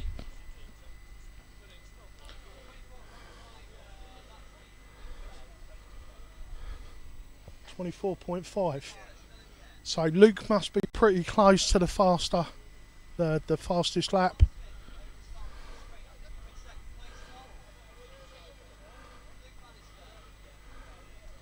Luke's got to be very careful that he doesn't get caught up. He's finished. Another heat win there for youngster Luke Bannister. He's so quick, guys, isn't he? So quick. I started speaking to Luke about a year or so back. Was really impressed with the fact that he was tuning and building his own quads back then.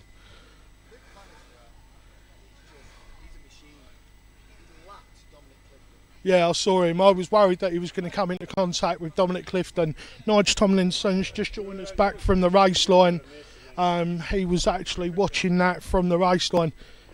What's it like being, because I'm a bit of a distance, what's it like being over there? And well, where the spectators are, they get a much better view. Obviously, they see the start-finish line better, and that race there just then with Luke Bannister has decided to really pull out the plug there and just see how fast he can get round. And it just shows the skill of some of these pilots. I mean, Dominic Clifton, we all know he's a good pilot. Got lapped by Luke there. Yeah, incredible. Some of these pilots are really now narrowing down and getting used to the course, getting used to the weather conditions here today. And the races are definitely getting closer and faster as the day goes on. The word from the pits, where we're talking to the pilots, they're absolutely loving it, and they're having a fantastic time. Brilliant. Absolutely loving it. People do seem to be enjoying themselves on the weather, although the inclement weather report, it's stayed pretty good. So far, so good, and the winds stay down. Yeah, as well, isn't absolutely. It's very warm though, very warm and sticky. Muggy. It's a bit muggy, as we say in the UK. I bet it's warmer for the pilots sat up there, with the whole world watching them and goggles on. Goggles on, yeah. I'd be steaming. So I need windscreen wipers on the inside of me goggles.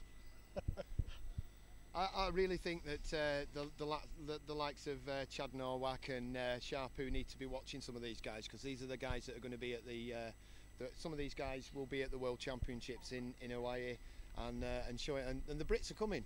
That Union Jack will be flying over there in just over a year's time. It'd be good to see Luke Bannister and a couple of the other guys from the UK that are really sort of up and coming go out to the States, and from what I'm seeing today, they're gonna, you know, we got people representing the UK.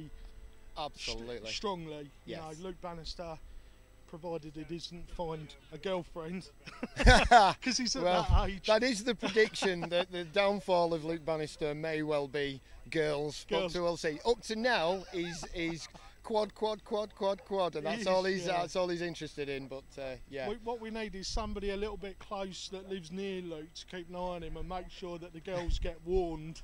Yeah, keep your hands off. Oh, we need to find a female pilot that's Luke's age, and then maybe it'll be you know, a match made in heaven, and they'll end up the first male-female team. Who knows? That'll work. We did have a female pilot down for this, Steph Williams. Many people know Steph, and unfortunately, she's a professional UAV pilot, and she got the opportunity today to fly and film with a UAV at the Bank. It was the only day John Bank were to film it and be she had allowed to do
people out there is. Yeah, one of the marshal though. Right, okay. So we've just got Daniel Rose and Simon Vance going on. Thank you, Tom. Tom's just informed me that unfortunately Christopher Telford is no longer racing, leaving just Daniel Rose and Simon Vance Carolina. I'll get it. I'll get the name in a minute.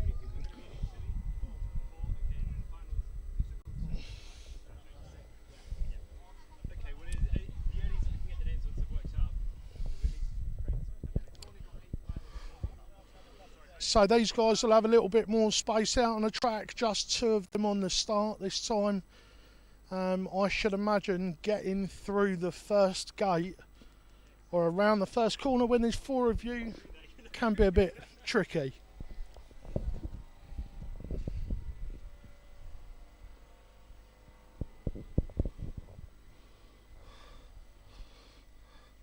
As I was entering this event today via the car park and one of the flight lines, there was a battle going on. And I've never actually witnessed one of these RC plane battles before, and it was something else to watch. There was aeroplane carnage left, right and centre. It looks like my kind of fun. I may have to get myself involved in that at some point. I wouldn't mind having a go at like FPV battle. FPV. What do they call it? It's dogfight. FPV dogfighting. Yeah, it looks like a lot of fun.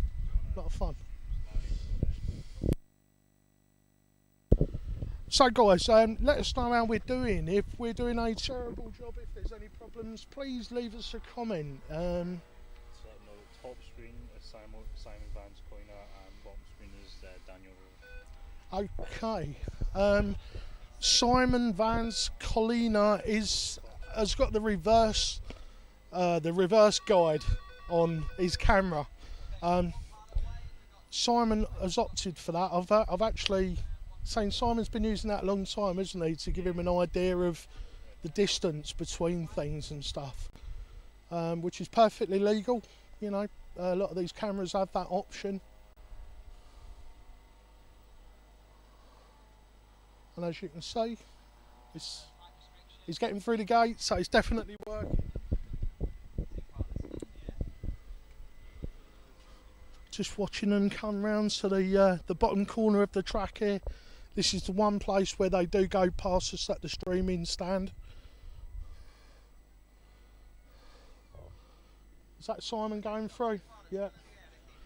So Simon is leading heat 13.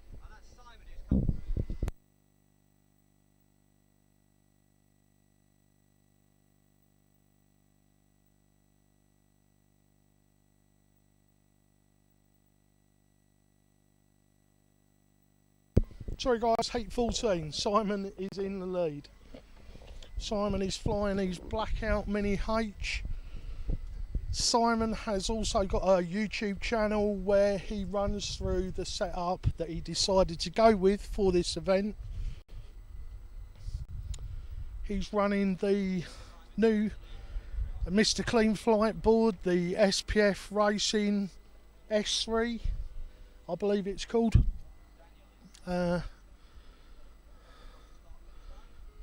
Daniel going across the start finish line there for his second place in this heat.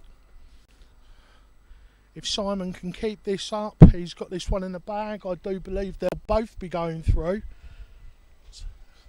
because the first two in every heat at this stage will be going through to the next round.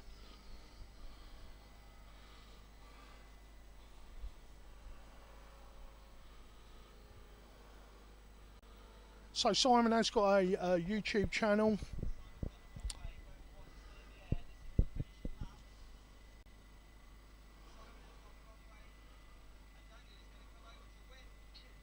Oh, what a terrible shame for Simon. Has got lost out on the course.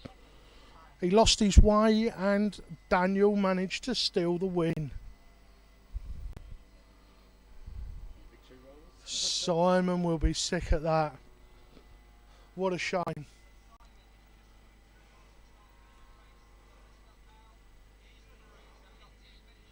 He'll be going through, as I say, the first two from every heat will be going through anyway. So, such a shame though, because Simon did have that one in the bag.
Listen.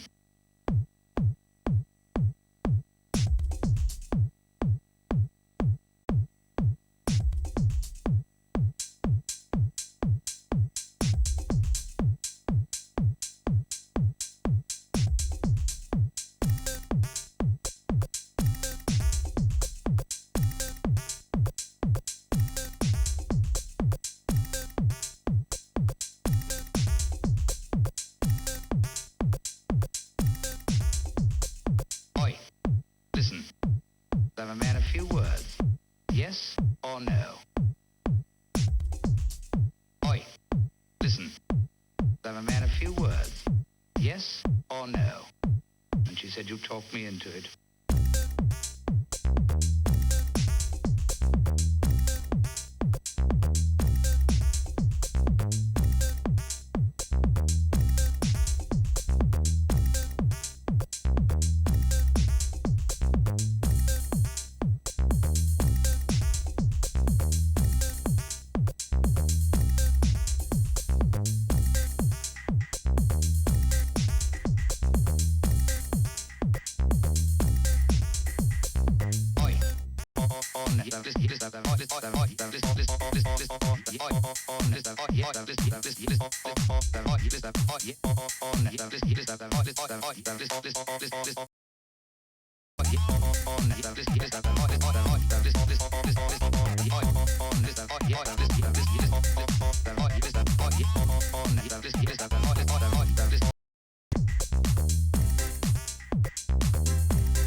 Like this.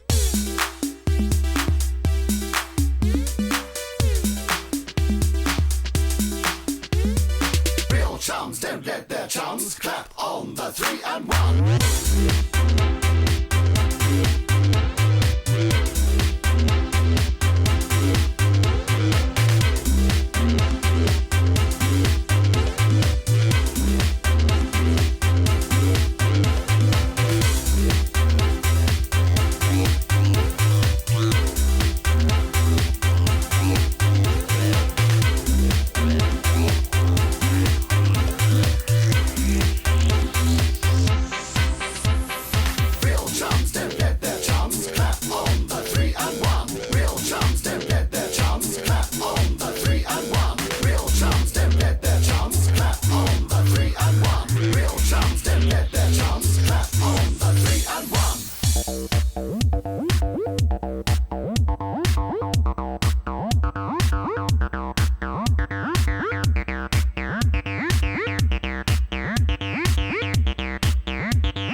Don't get their chums, clap on the 3 and 1. Real chums don't get their chums, clap on the 3 and 1. Real chums don't get their chums, clap on the 3 and 1. Having a bit of a this is going to go on the screen there for a second. Clap on the 3 and 1. Real chums don't get their chums, clap on the 3 and 1. Real chums don't get their chums, clap on the 3 and 1. Real chums don't get their chums, clap on the 3 and 1. Real chums don't get their chums, clap on the 3 and 1. Dominic Clifton, it's incredible.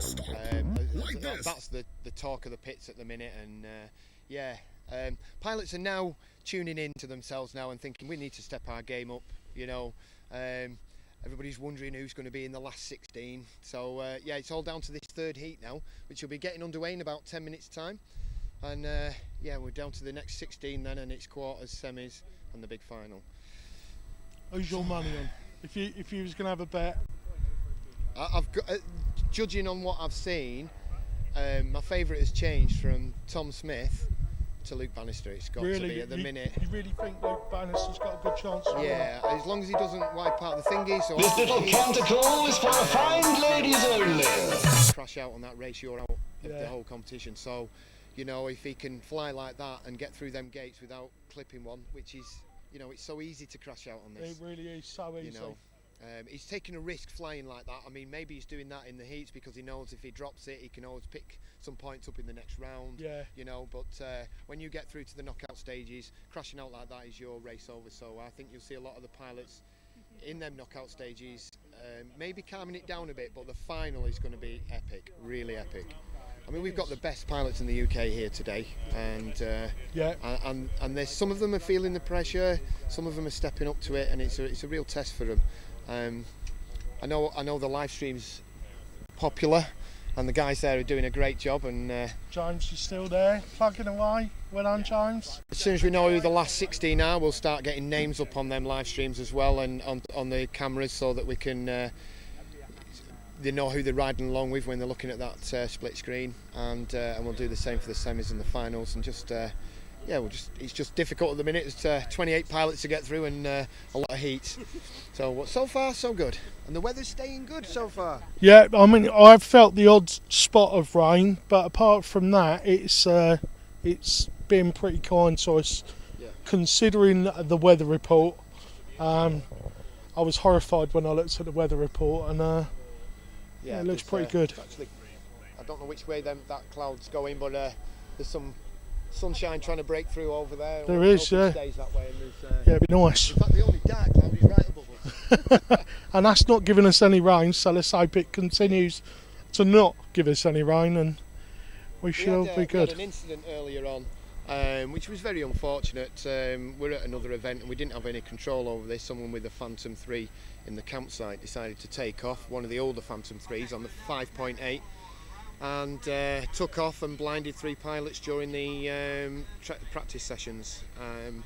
He was found, that pilot, and removed from the site by the BMFA. But it just goes to show that the importance of sticking to the rules of no powering on when pilots are in the air, and you know, we have to stick to these, and we have these rules for a reason, you know. And it was unfortunate we didn't have control over the campsite. They've clamped down on that now, and it was a single incident, nobody got hurt. But it shows the importance of following the rules at these race events, that nobody powers on when pilots are in the air, and it was a reminder to everybody, really. I remember back in the day when I used to race radio controlled cars, you'd be on a really good lap, someone in the pit just not thinking, working on their car, trying to get their car ready, power on the transmitter, and you know, before you knew it, your car was in a barrier, you'd smash a wishbone and that's you out of the race.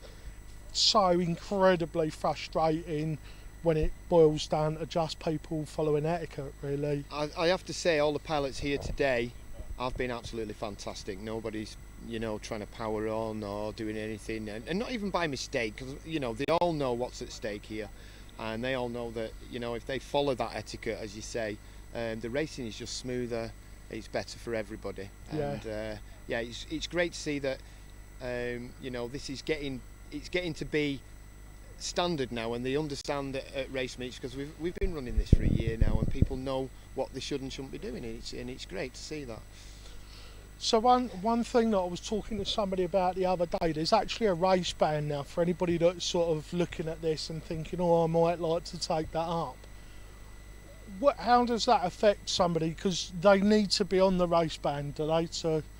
Well, the race band is one form. We're not using that here today. I mean, Immersion RC are running this race band, and it works if you've got the VTXs, and that's one way of doing it. We're running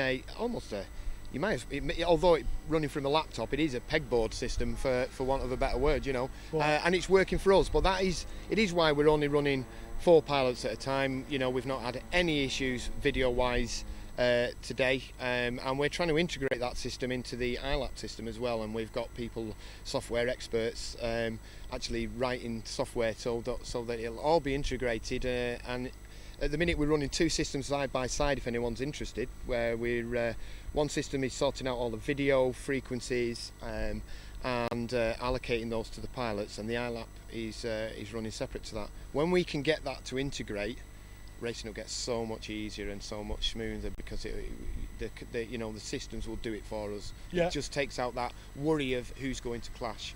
Yeah. One day I'm sure, just like with the TXs, when 2.4 came out with bindable TXs and solved all that, there'll be bindable VTXs. Yeah, I think you're right. And when that comes out, this sport will just, I think it'll explode at that point, because we'll be able to have unlimited numbers of pilots flying. I'm pretty sure we'll ever limit it to maybe 6 or 8 pilots, but so races will get much bigger, and it'd be fantastic. So much easier to run, won't it? Absolutely. And you won't have the problem of people powering up then, because they won't be able to affect it. No, will exactly. And that we need the manufacturers to think that way and start developing these that are cheap enough, small enough, and light enough for the race scene, because the race scene is getting bigger and bigger, and we need the manufacturers to keep up with us now and give us that bindable VTX. Frequency hopping. Yeah, absolutely. Lockdowns. Yeah, something along those lines of the 2.4 spread spectrum, like Spectrum U's and DSMX and maybe DSM2. Maybe they can do that on the 5.8 or whatever, but it needs to come, because we're struggling with, it's the only old bit of technology. It's analog video transmitting, and it's the only old bit of technology in this whole sport, because everything else is cutting edge. We've got New Scientist magazine here today doing a feature on this, because there's so many different pieces of electronics and technology and software all being used to make a sport that is exciting. And the key to that entire sport is analog video, and it just seems crazy. Yeah, it is. Yeah, I mean, we're still a long way off from having HD video feed. Absolutely. They need to get rid of that lag as well, and it's great. I mean, Lightbridge from DJI and stuff. It's fantastic for the photographer, because that little bit of lag doesn't matter. But when you've got milliseconds to get through a gate, that slightest bit of lag can mean the difference between getting through that gate and not. Yeah, absolutely. And especially when you're as quick as guys like Steele Davis, Chad Nowak, Luke Bannister, the top pilots out there. Just split second is all it takes for it to be all over. Indeed. But that's what I'm praying for. I'm praying for a zero lag 1080 or even a 720p feed from the quadcopter, to have that definition and clarity through the goggles with zero lag. That's a dream come true for me. And then to have it frequency hopping as well. That'd be the cherry on the during the training sessions today, we've had to run it as a race with 4 pilots on.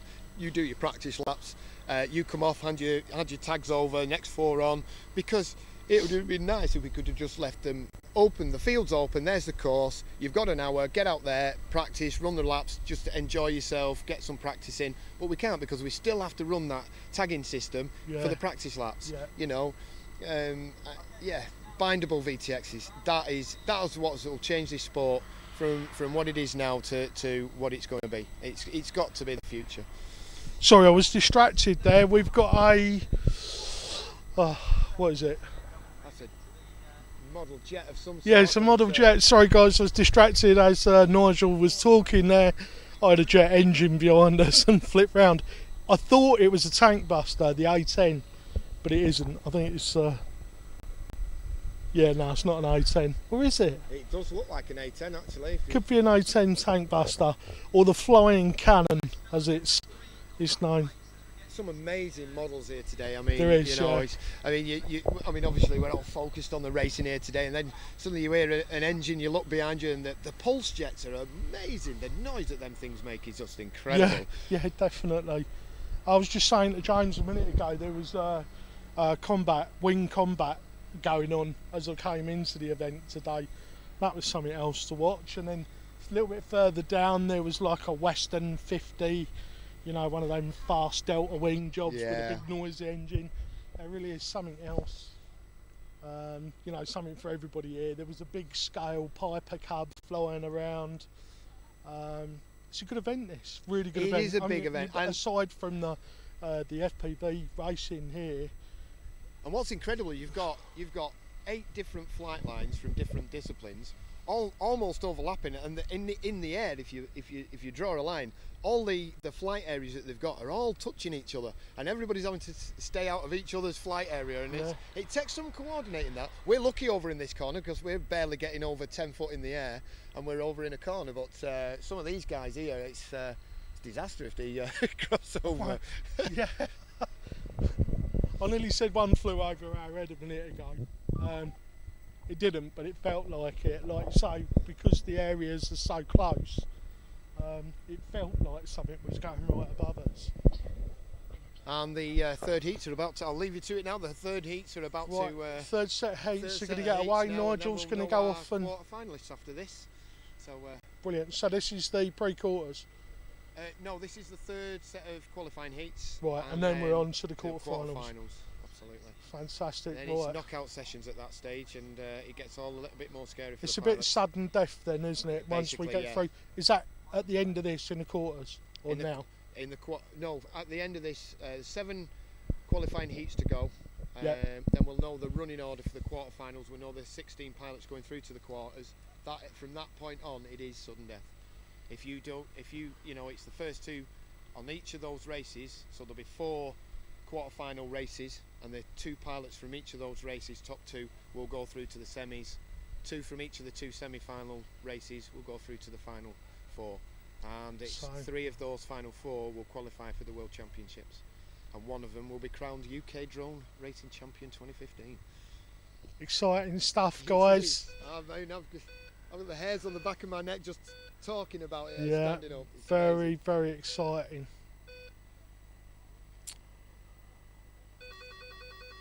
And there we go, that's the start. 4 pilots cleanly away.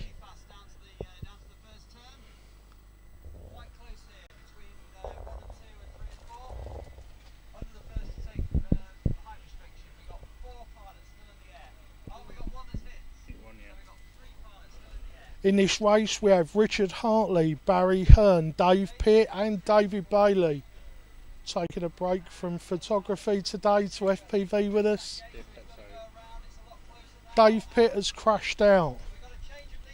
And there is another crash as well. We've lost David Bailey. Maybe he should stick to taking photographs.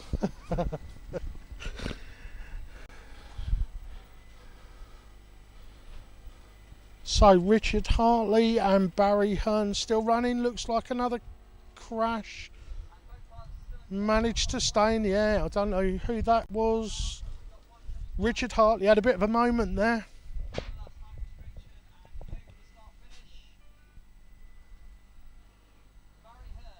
Looks like Barry Hearn is leading.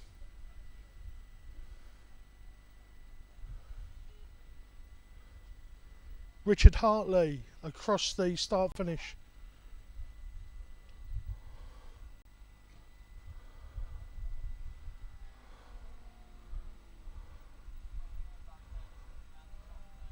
Barry Hearn coming past the streaming tent now. And here he goes across the start finish line. So Barry Hearn takes the win there, followed by Richard Hartley. Richard Hartley just coming round. Is he going to make it? There he is. Brilliant. Great job, guys. As our 1 and 2 there for Barry Hearn, followed by Richard Hartley. Dave Pitt and David Bailey not fishing. Unlucky, guys.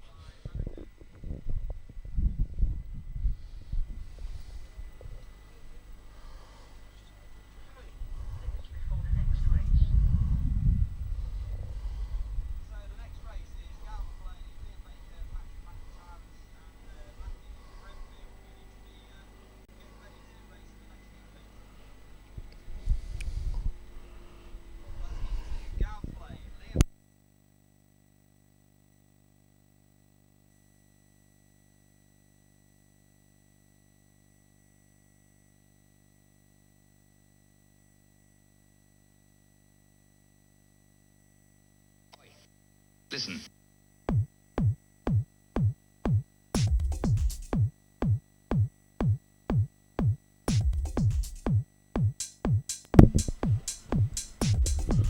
So heat 16 up next, guys. We will have Gav Blay, Liam Baker, Patrick McIntyre and Matthew Brimfield.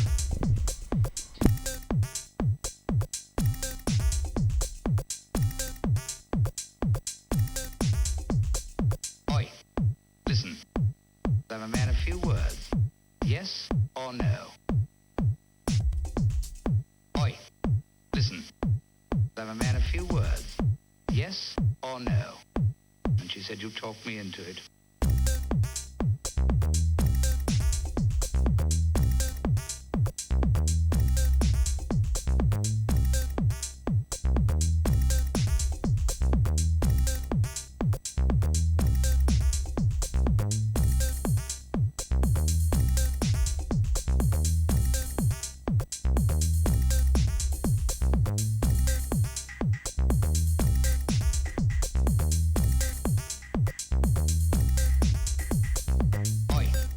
Listen, have a man a few words?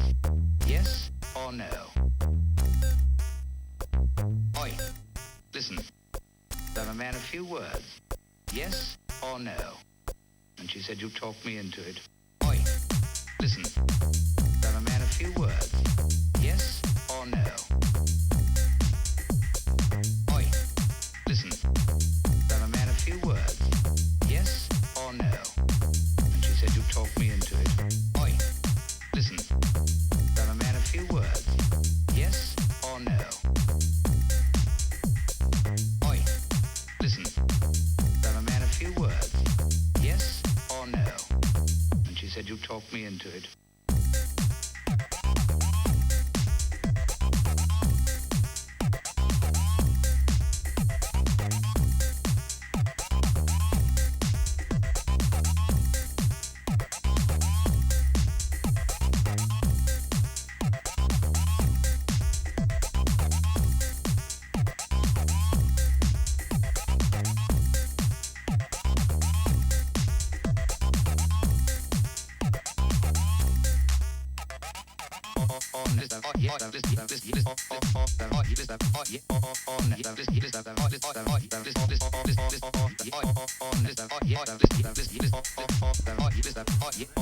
So not long now, guys, the pilots making their way out for heat 16. Gav Blay, Liam Baker, Patrick McIntyre and Matthew Brimfield.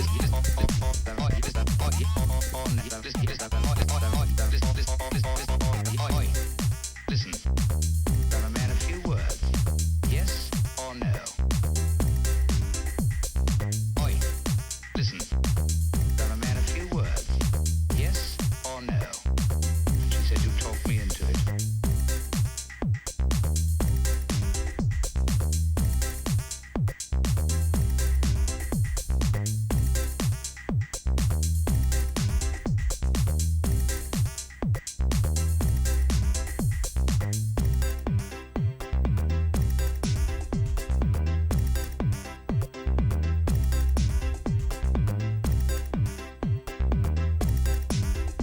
Oi,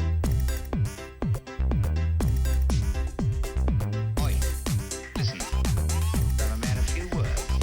Yes or no? Oi, listen, have a man a few words? Yes or no? And she said you talked me into it.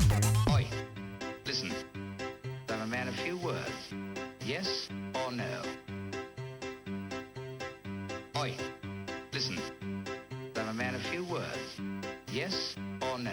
And she said you talked me into it.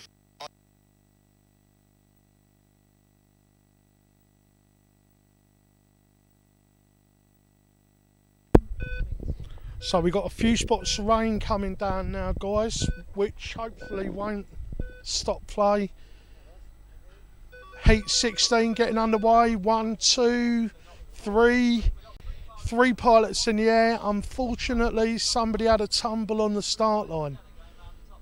Pretty close with the 3 pilots. Starting to spread out a couple. Someone else down on one of the gates there. Oh, and another one down. Who've we got left? Let's have a look at the feed.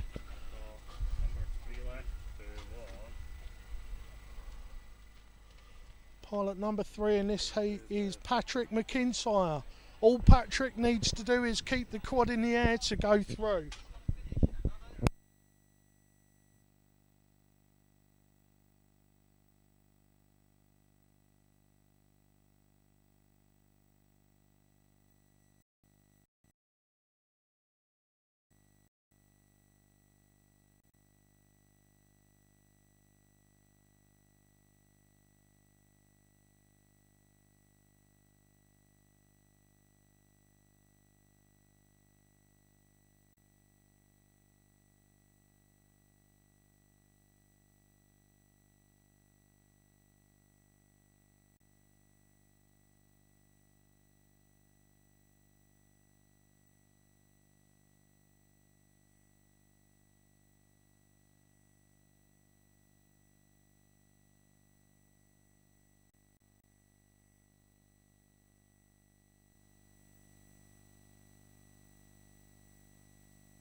So hopefully we're not going to see too much more of this wet stuff that's starting to fall out of the sky on us.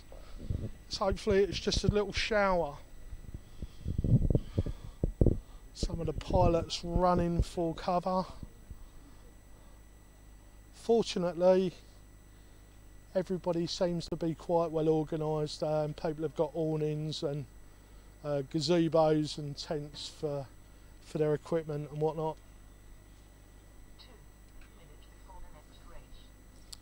So we've got 2 minutes before heat 17. Pilots in heat 17 include Chi Lau, Mark Graves, Martin Gardner and Derek Callender.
first race.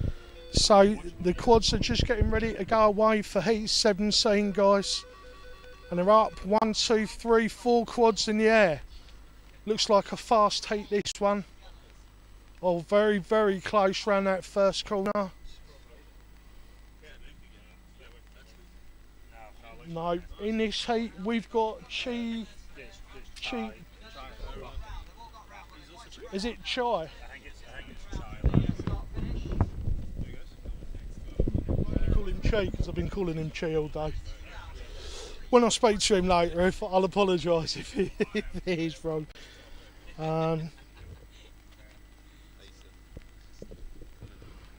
That's right. You're right. There we go, Martin Gardner in second place.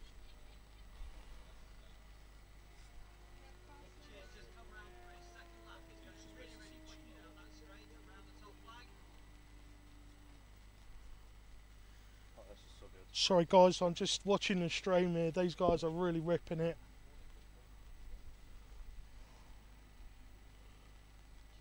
Chi Lau's feed looking really, really quick. Nice tight lines. And Chi's taken the win in the rain.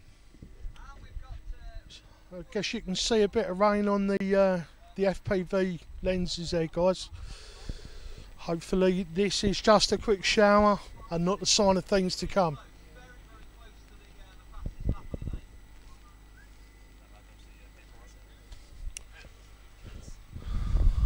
From the race tent there's someone just saying that Chi was very close to one of the fastest laps today. So well done, Chi.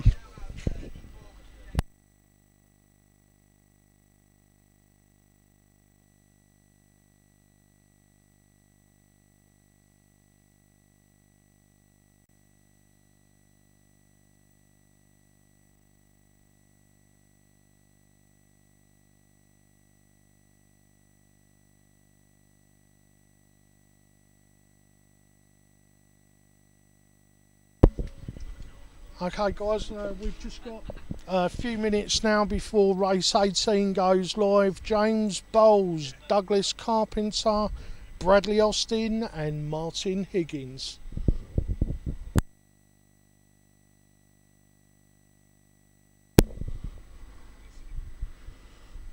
Looks like they might have done a deal with the devil because the rain seems to be stopping.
Welcome to the stream, Chad Novak.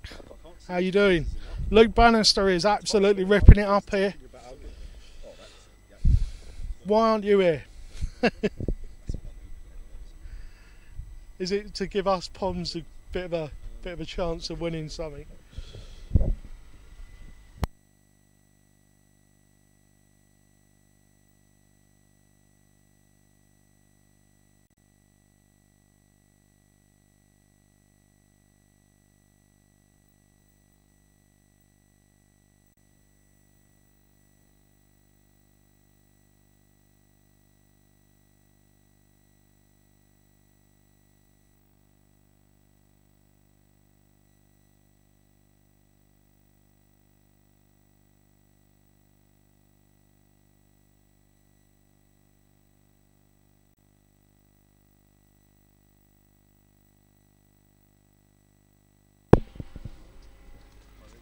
So the pilots have just made their way out to the line.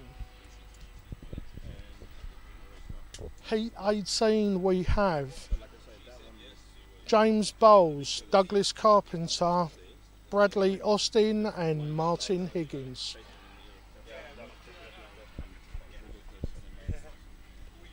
I haven't seen them about, but I haven't really usually don't get the pot movers, yeah? I'll have a look at. Looks like someone's flying a vortex. Who's that? Martin Higgins. I've just actually had a go with one the other day. A friend of mine bought one, and we were flying. Well, I was crashing, he was flying. But he tried following me, and because I'm so erratic, we crashed quite a few times. And I was really impressed because I thought it was an out-of-the-box thing, and it all looks a bit plasticky and light. I thought it would smash to bits the minute he went near it. So here we go, guys. This is Heat 18, getting ready to go. 1, 2, 3. We got 4 quads in the air. Round the first corner. It looks pretty close. Some of the guys skipping really low there to get through the gates.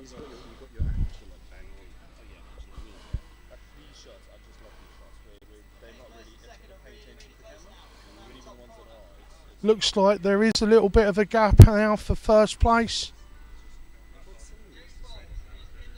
James Bowles in the lead for this one. Somebody crashed by the start finish there. We have lost Bradley Austin.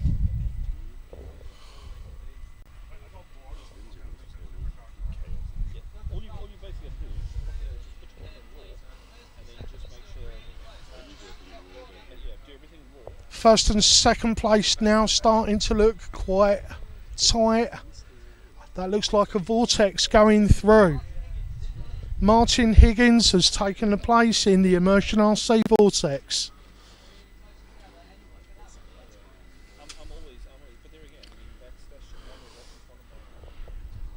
I have been really impressed with the vortex recently. Just saying with James a moment ago, I got to fly one the other day, and for a ready to fly job, the vortex really is something else. Martin Higgins going past us now.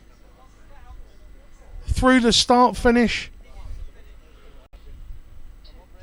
Martin Higgins takes the win with the Immersion RC Vortex. That was a real good race, guys. Really close racing. Hopefully you can see, you can get an impression of a good idea of how the racing is going from the stream.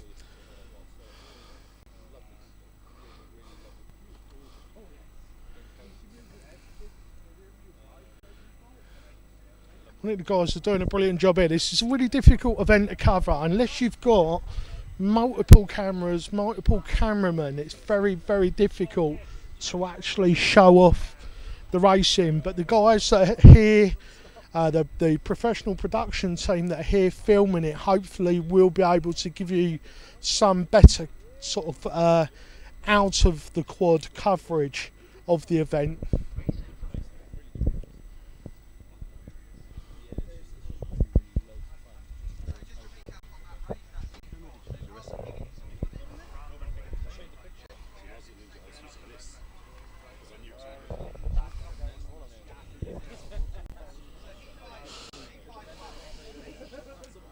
So, Heat 19 now, guys. We have Tom Smith, Tony Marchant, Luke Bannister and Mark Booth.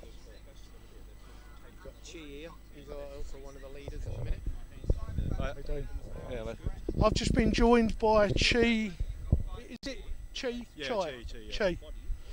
And how you doing? What are you flying, Chi? Yeah, good. I'm just firing a Avada R290 frame. It's from Australia. Oh, right, Avada. Is that the name? Yeah, Avada is the company, yeah. Right, and what's the quad? It's an R290. R290. Yeah, it's a 6-inch frame. I'm running 5-inch props on it at the moment on 4S. It looks really sleek. Yeah, it's good. Really sleek, thank you. Yeah, it's a good machine. What flight controller and stuff are you using? I'm using the Dominic Clifton one.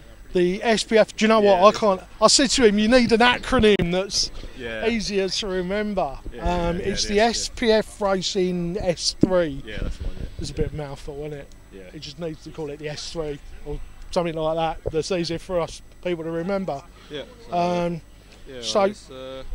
What's the setup? What's the other kit that you've got on the quad? Cobra 2204 1960 motors. Cobras, love a Cobra motor myself. Yeah, just KISS 18 amp ESCs. Right, and they haven't burst into flames yet? No, not yet. Because the KISS ESCs have been... Yeah, I've had a few. You've had a few burst into flames, but you stuck with them? Yeah, 'cause I think they're still probably the best flying ESC. They do give you a lot more power for... I think a lot of the other speaker tools are caught up now. Right, But I think they were dealing... Yeah, but I think these are still probably the smoothest still, just by a little margin. So, Right. Yeah. There's a few coming to the market now. The Little B. Yeah, Little B and the RG. You had a chance to have a look at those? No, yet? not yet. No. I reckon they'll be worth a look at some point, won't they? The Little B20. What's the other one? The RG20. RG20, the Rotor Geeks as well. Yeah. That's already got a fantastic reputation. Yeah, they're really right. I've got a set of them. They're really reliable. I'm running SN20, so I'm just waiting for them to burst into flames. Yeah, no, I found when I was pushing with them that they would overheat and die in the hot summer. Because sometimes I fly with 6-inch props. Right. And it's a bit too much, so. I'm with you. What battery power setup are you running? Genzace 1300 4S75C. These are 75C. I've just bought some of these. I was talking to Luke Bannister's using them. A lot of the race pilots are using these. Yeah, I think me and Luke and James, I think they were all sponsored by Genzace, so. Oh, so you have to say good things. I'm not sponsored. I've just bought some of these.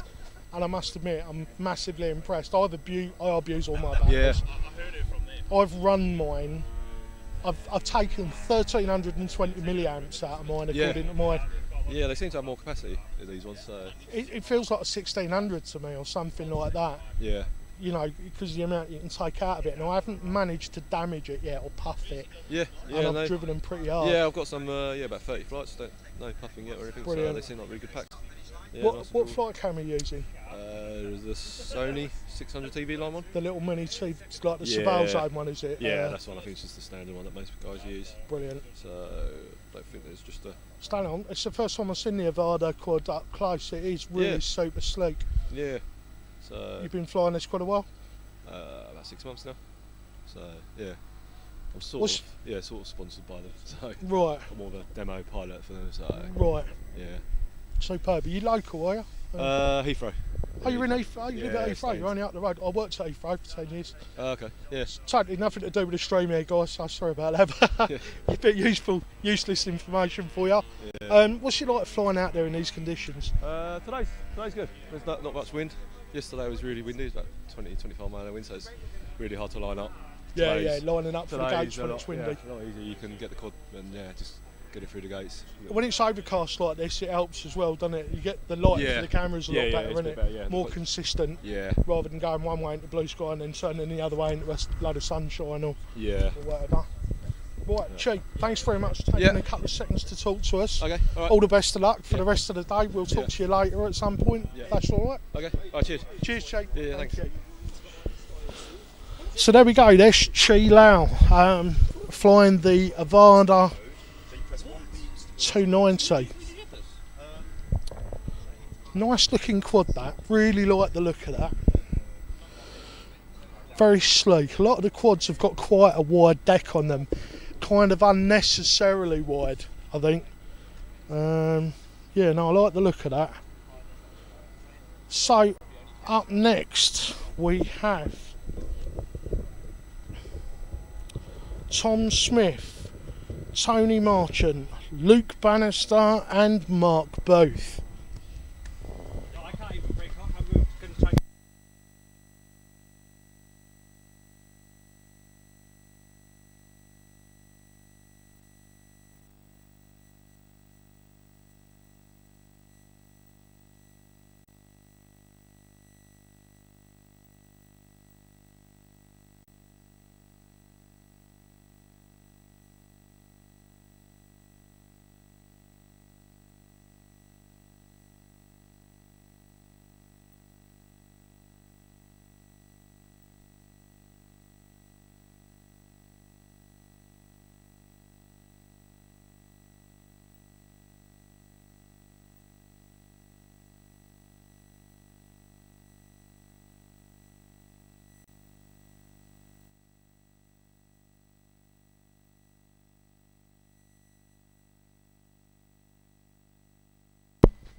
Okay guys, 1, 2, 3, 4 quads, yep, I can see 4 in the air.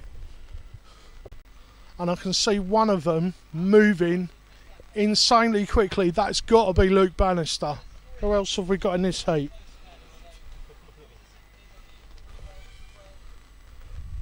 This is the last of the heats where Luke can really go for it before the sudden death starts. He is a mile in front of everybody else.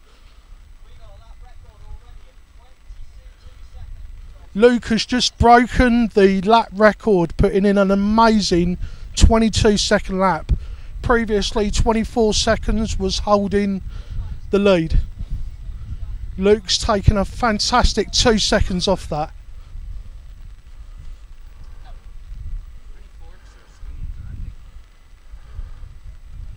Watch out for this lad, guys.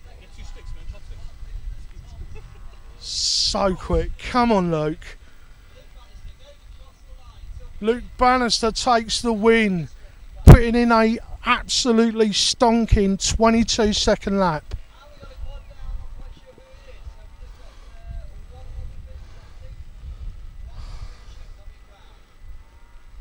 The last quad to go across the line. Mark Booth finishing there.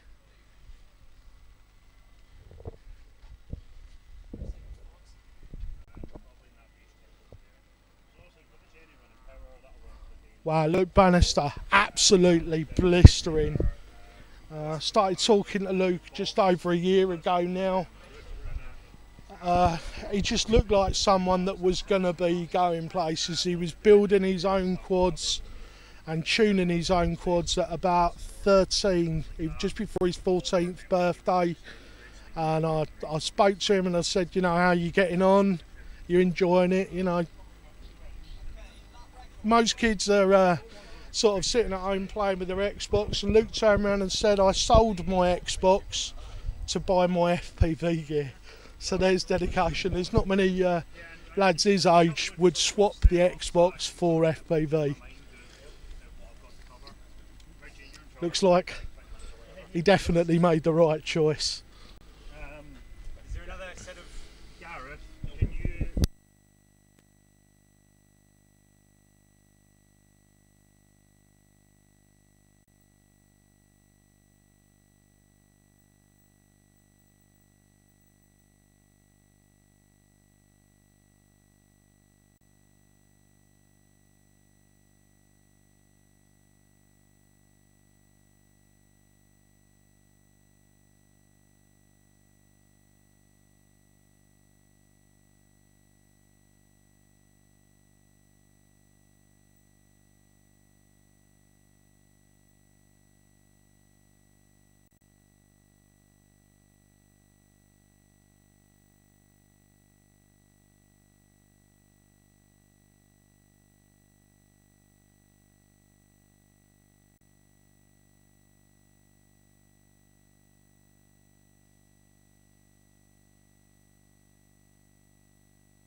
Okay, guys, heat 20, getting ready.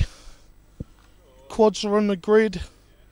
In this heat, we have Daniel Rose, Simon Vans, Colina, and Brett Collins. Just got 3 guys in this race.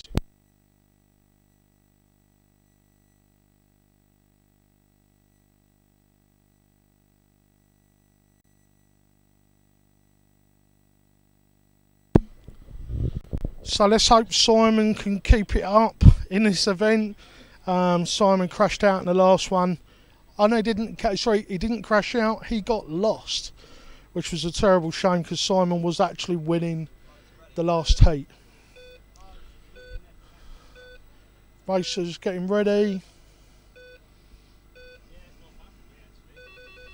And up they go. 1, 2, 3 quads in the air.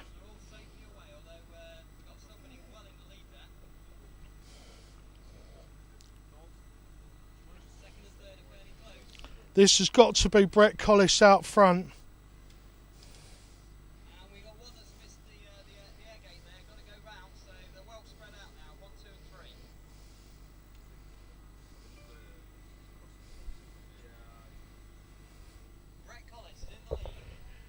Yes, it is Brett Collis in the lead. I think Brett was the chap that put in the earlier fastest time of 24 seconds. So no surprise to see him out in front.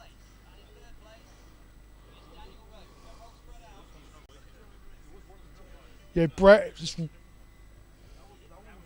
really going quick. Can you move over a little bit? That's it. It's just you got to be careful that we're not blocking the signal.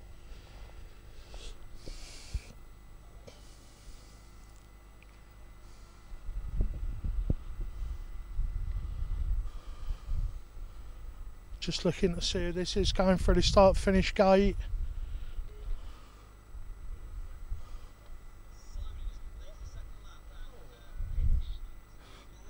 Brett Collis finishing in good time, winning that round.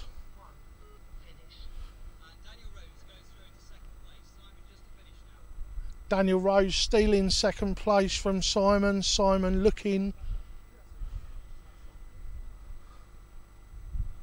to finish third at this stage.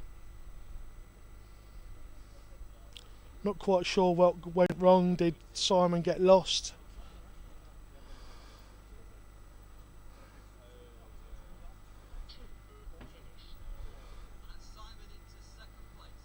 Couple of flips there to finish. Simon's happy with finishing that race at least.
So we got heat 21 up now, guys. Yeah, take the paper, just don't stay in front of the Heat 21 with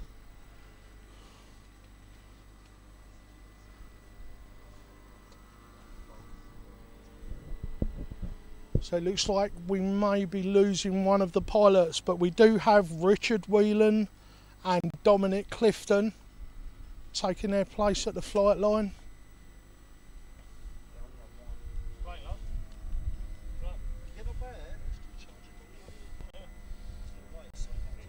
I thought he was going to run it on that 5,000 down there.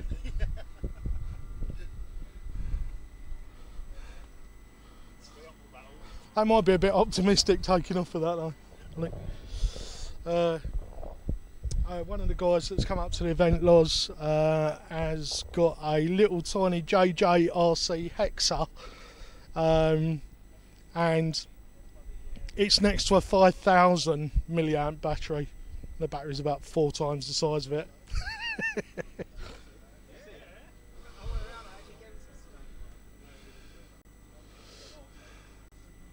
You was in second place, Si. What happened?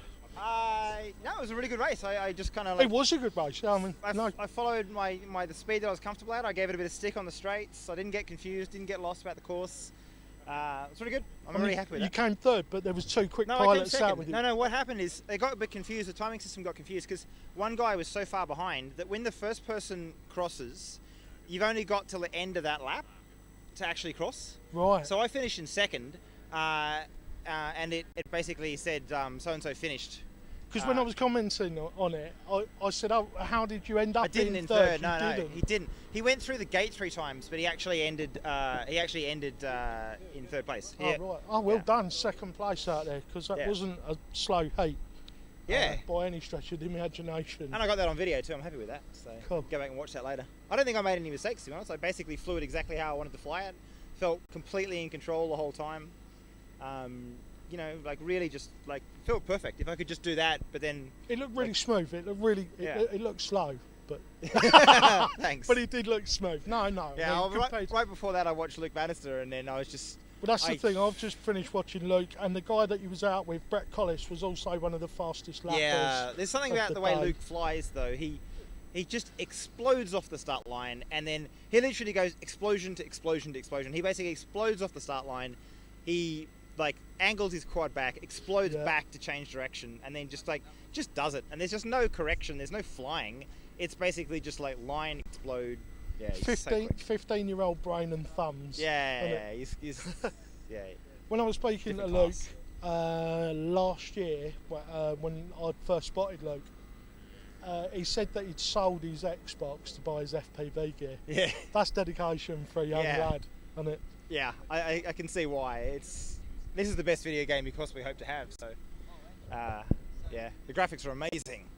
yeah, definitely. No, actually, I lie. The graphics are terrible, but the physics simulation is unparalleled. Yeah, definitely. I don't think there's anything to match it other than actually flying, maybe. Yeah. I got to go and find a battery. I think I've now got a do not finish, a DNF, and a 2 second places. And top 16 go through to the next round. And I don't know if I'm going to be in the top 16 or not, but just in case, I'm going to go and see if I've got one more flight pack ready to go. Fingers crossed for you there. Yeah, cheers, thanks.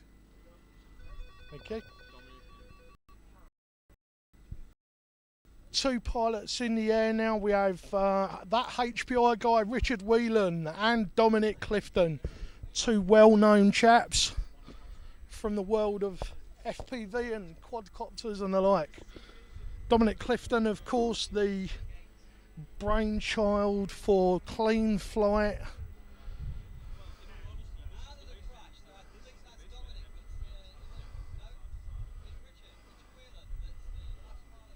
That HPI guy, Richard Whelan, seems to have taken a crash. And Dominic Clifton left flying this one on his own. If he can keep it between the gates and not crash out, that will mean a win for Mr. Clean Flight.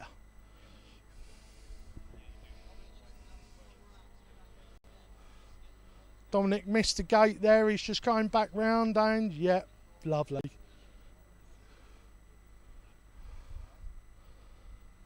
All Dominic now needs to do is to record a win here.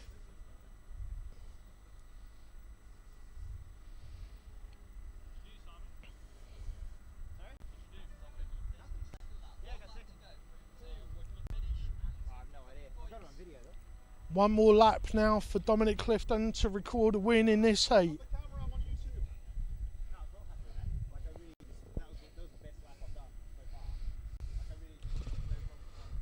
Dominic just going for an air gate at the back of the track. Through one more, round past the streaming stage on the last stretch, and through the start-finish gate. Dominic Clifton pulling a win in Heat 21.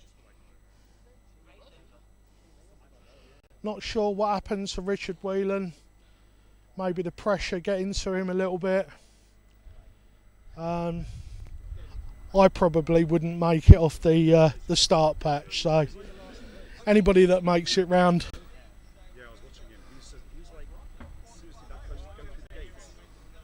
Gets the doffed hat from me.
I can't believe how well this is working for the video reception, right? I had no...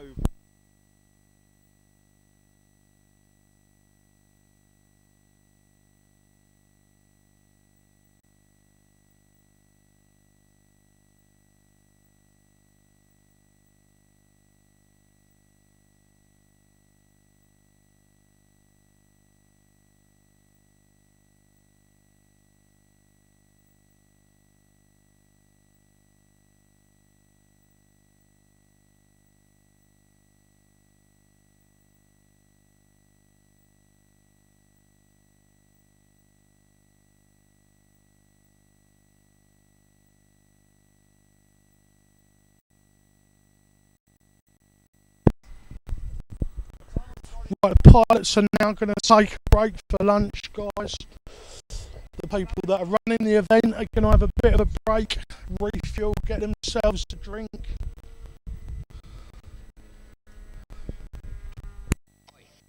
Listen.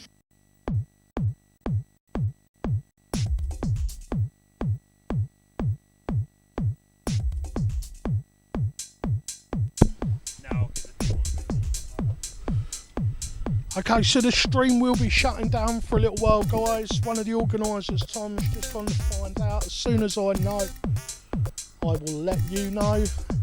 And then we'll be back with more from the FPV Racing Nationals at Grantham. Oi, listen. Have a man a few words? Yes or no? Oi, listen. Have a man a few words? Yes or no? And she said, you talked me into it.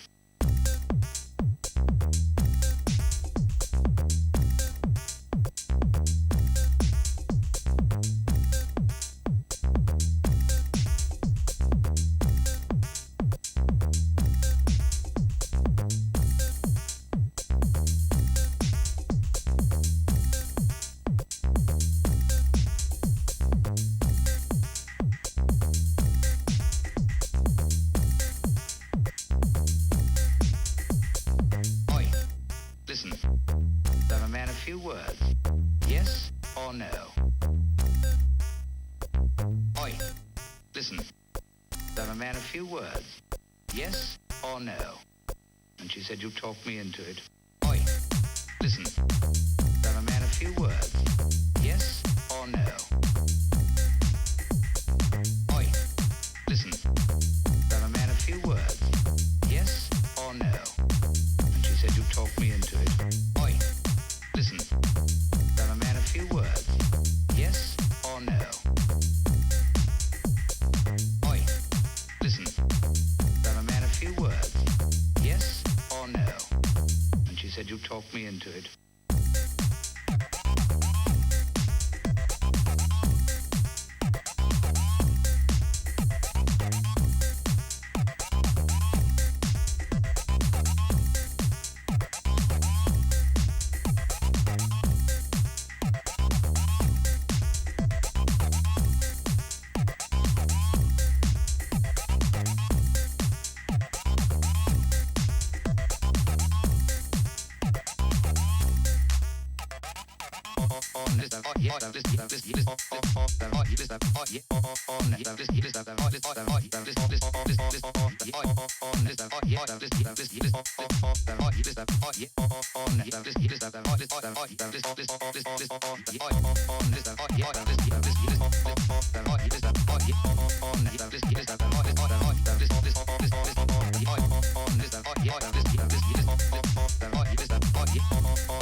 Listen, I'm a man of few words.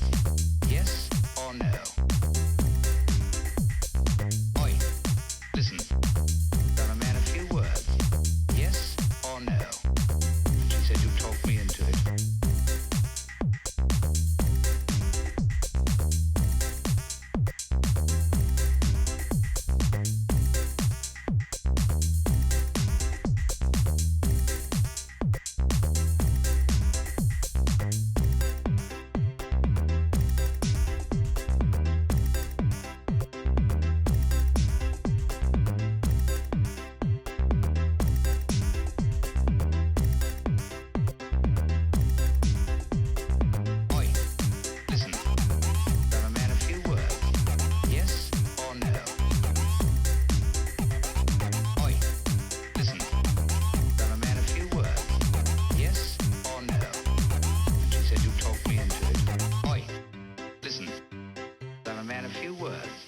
Yes or no?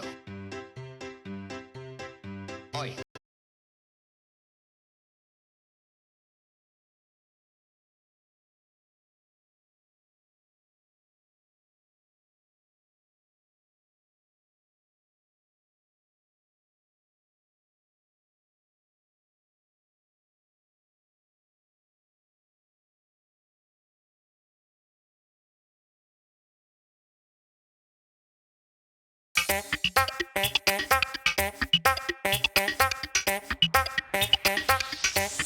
Vegetables.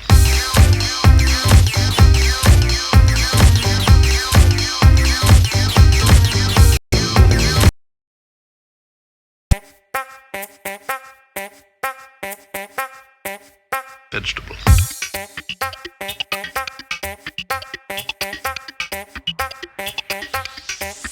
Vegetables.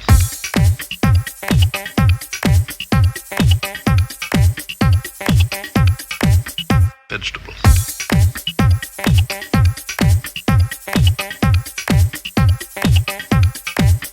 Vegetables.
butcher and man about town. England's only nudist kosher butcher and man about town. England's only nudist kosher butcher and man about town. England's only nudist kosher butcher and man about town.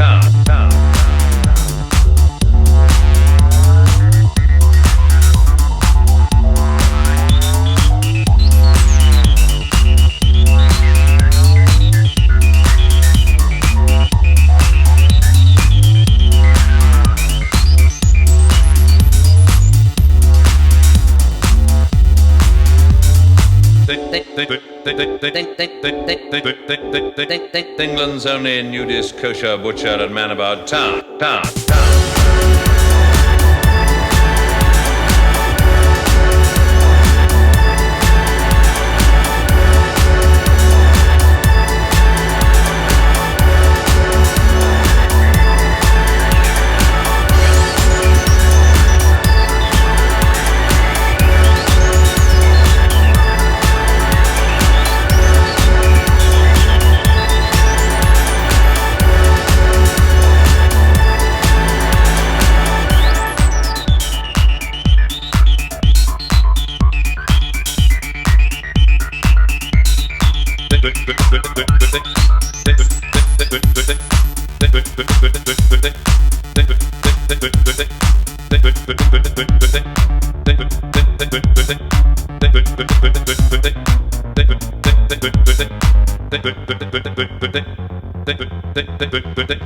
England's only nudist kosher butcher and man about town.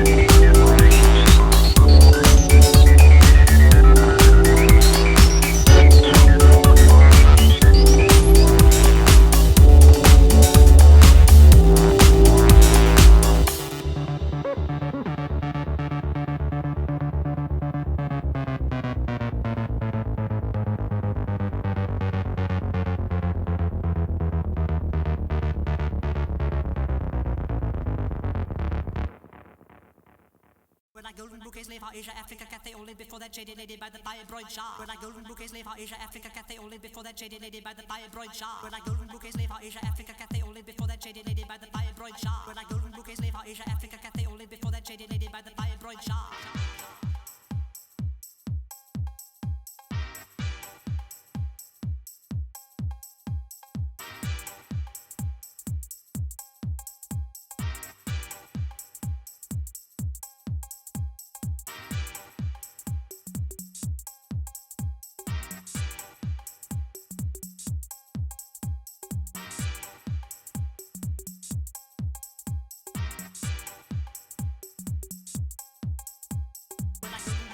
Asia, Africa, Cathay, only before that shady lady by the fibroid shop. When I golden bouquets leave for Asia, Africa, Cathay, only before that shady lady by the fibroid shop. When I golden bouquets leave for Asia, Africa, Cathay, only before that shady lady by the fibroid shop. When I golden bouquets leave for Asia, Africa, Cathay, only before that shady lady by the fibroid shop.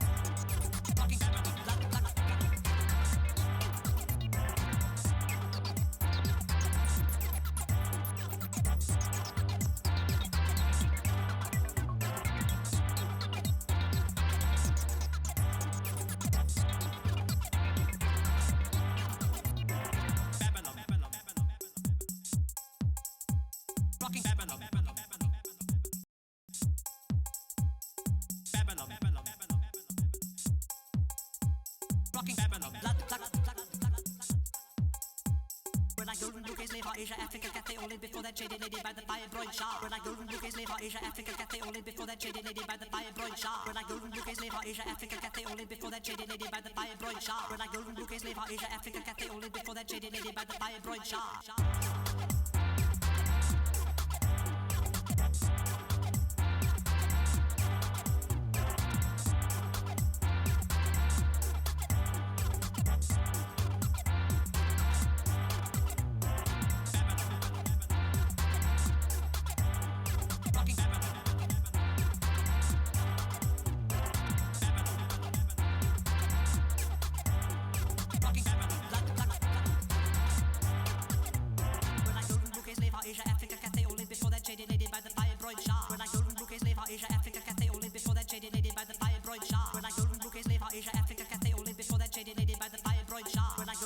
slave out Asia, Africa, Cathay, only before that shady lady by the fibroid Shah.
plays the piano.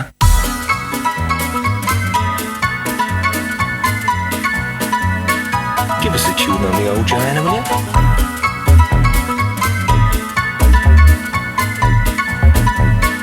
I've got a ferret that plays the flute.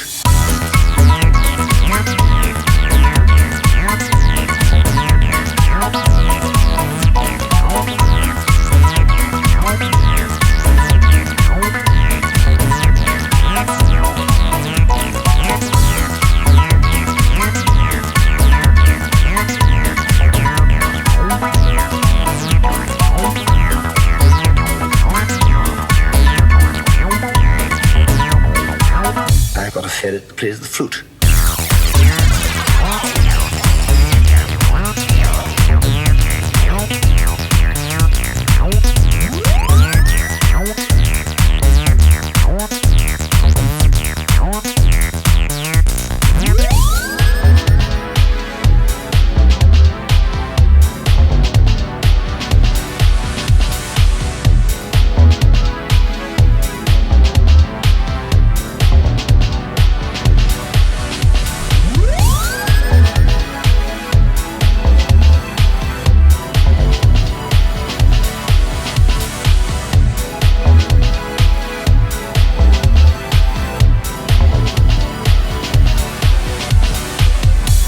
Wonderful cat.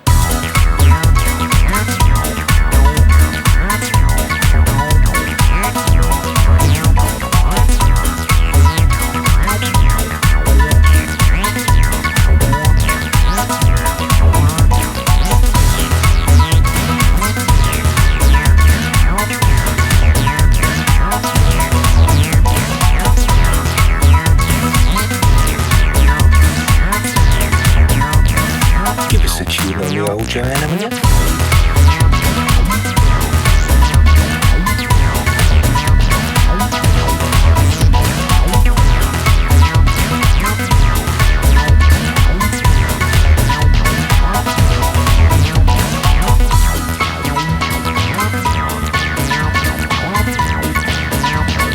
She did knock out a very amusing little tune.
hello. What?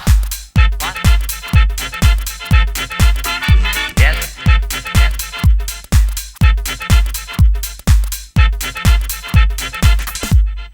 No, thanks very much. It's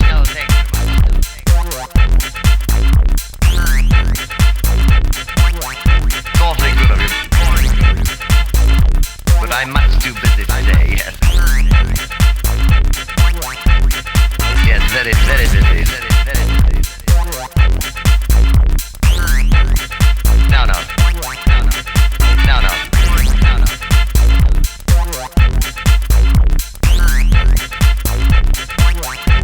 That's awfully kind, yes.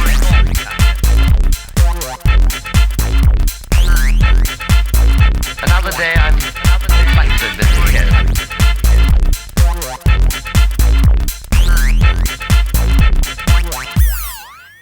Hello.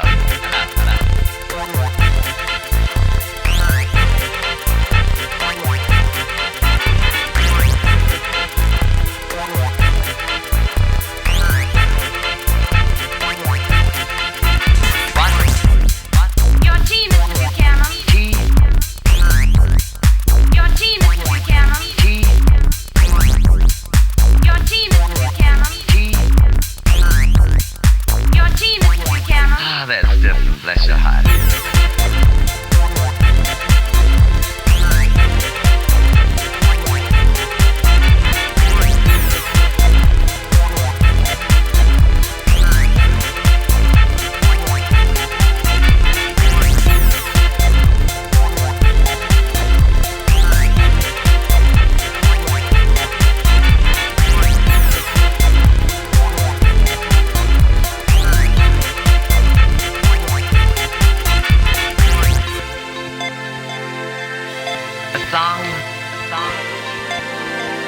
Must you?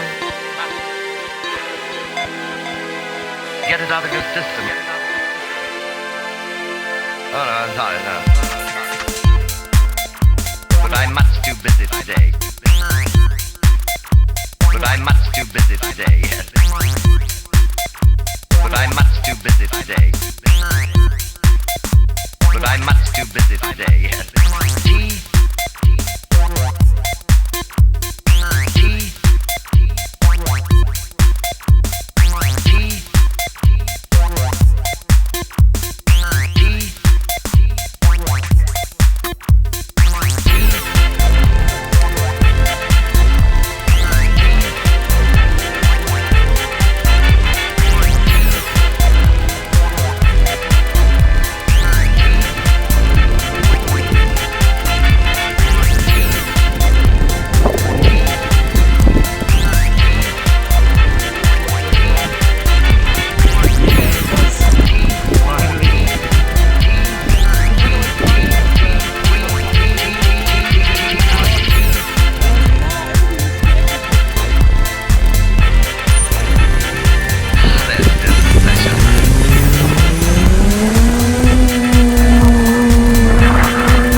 Live sweet, live sunny, live sweet, live sunny, live sweet, live sunny, live sweet, live sunny, live sweet, live sunny, live sweet, live sunny, live sweet, live sunny, live sweet, live sunny,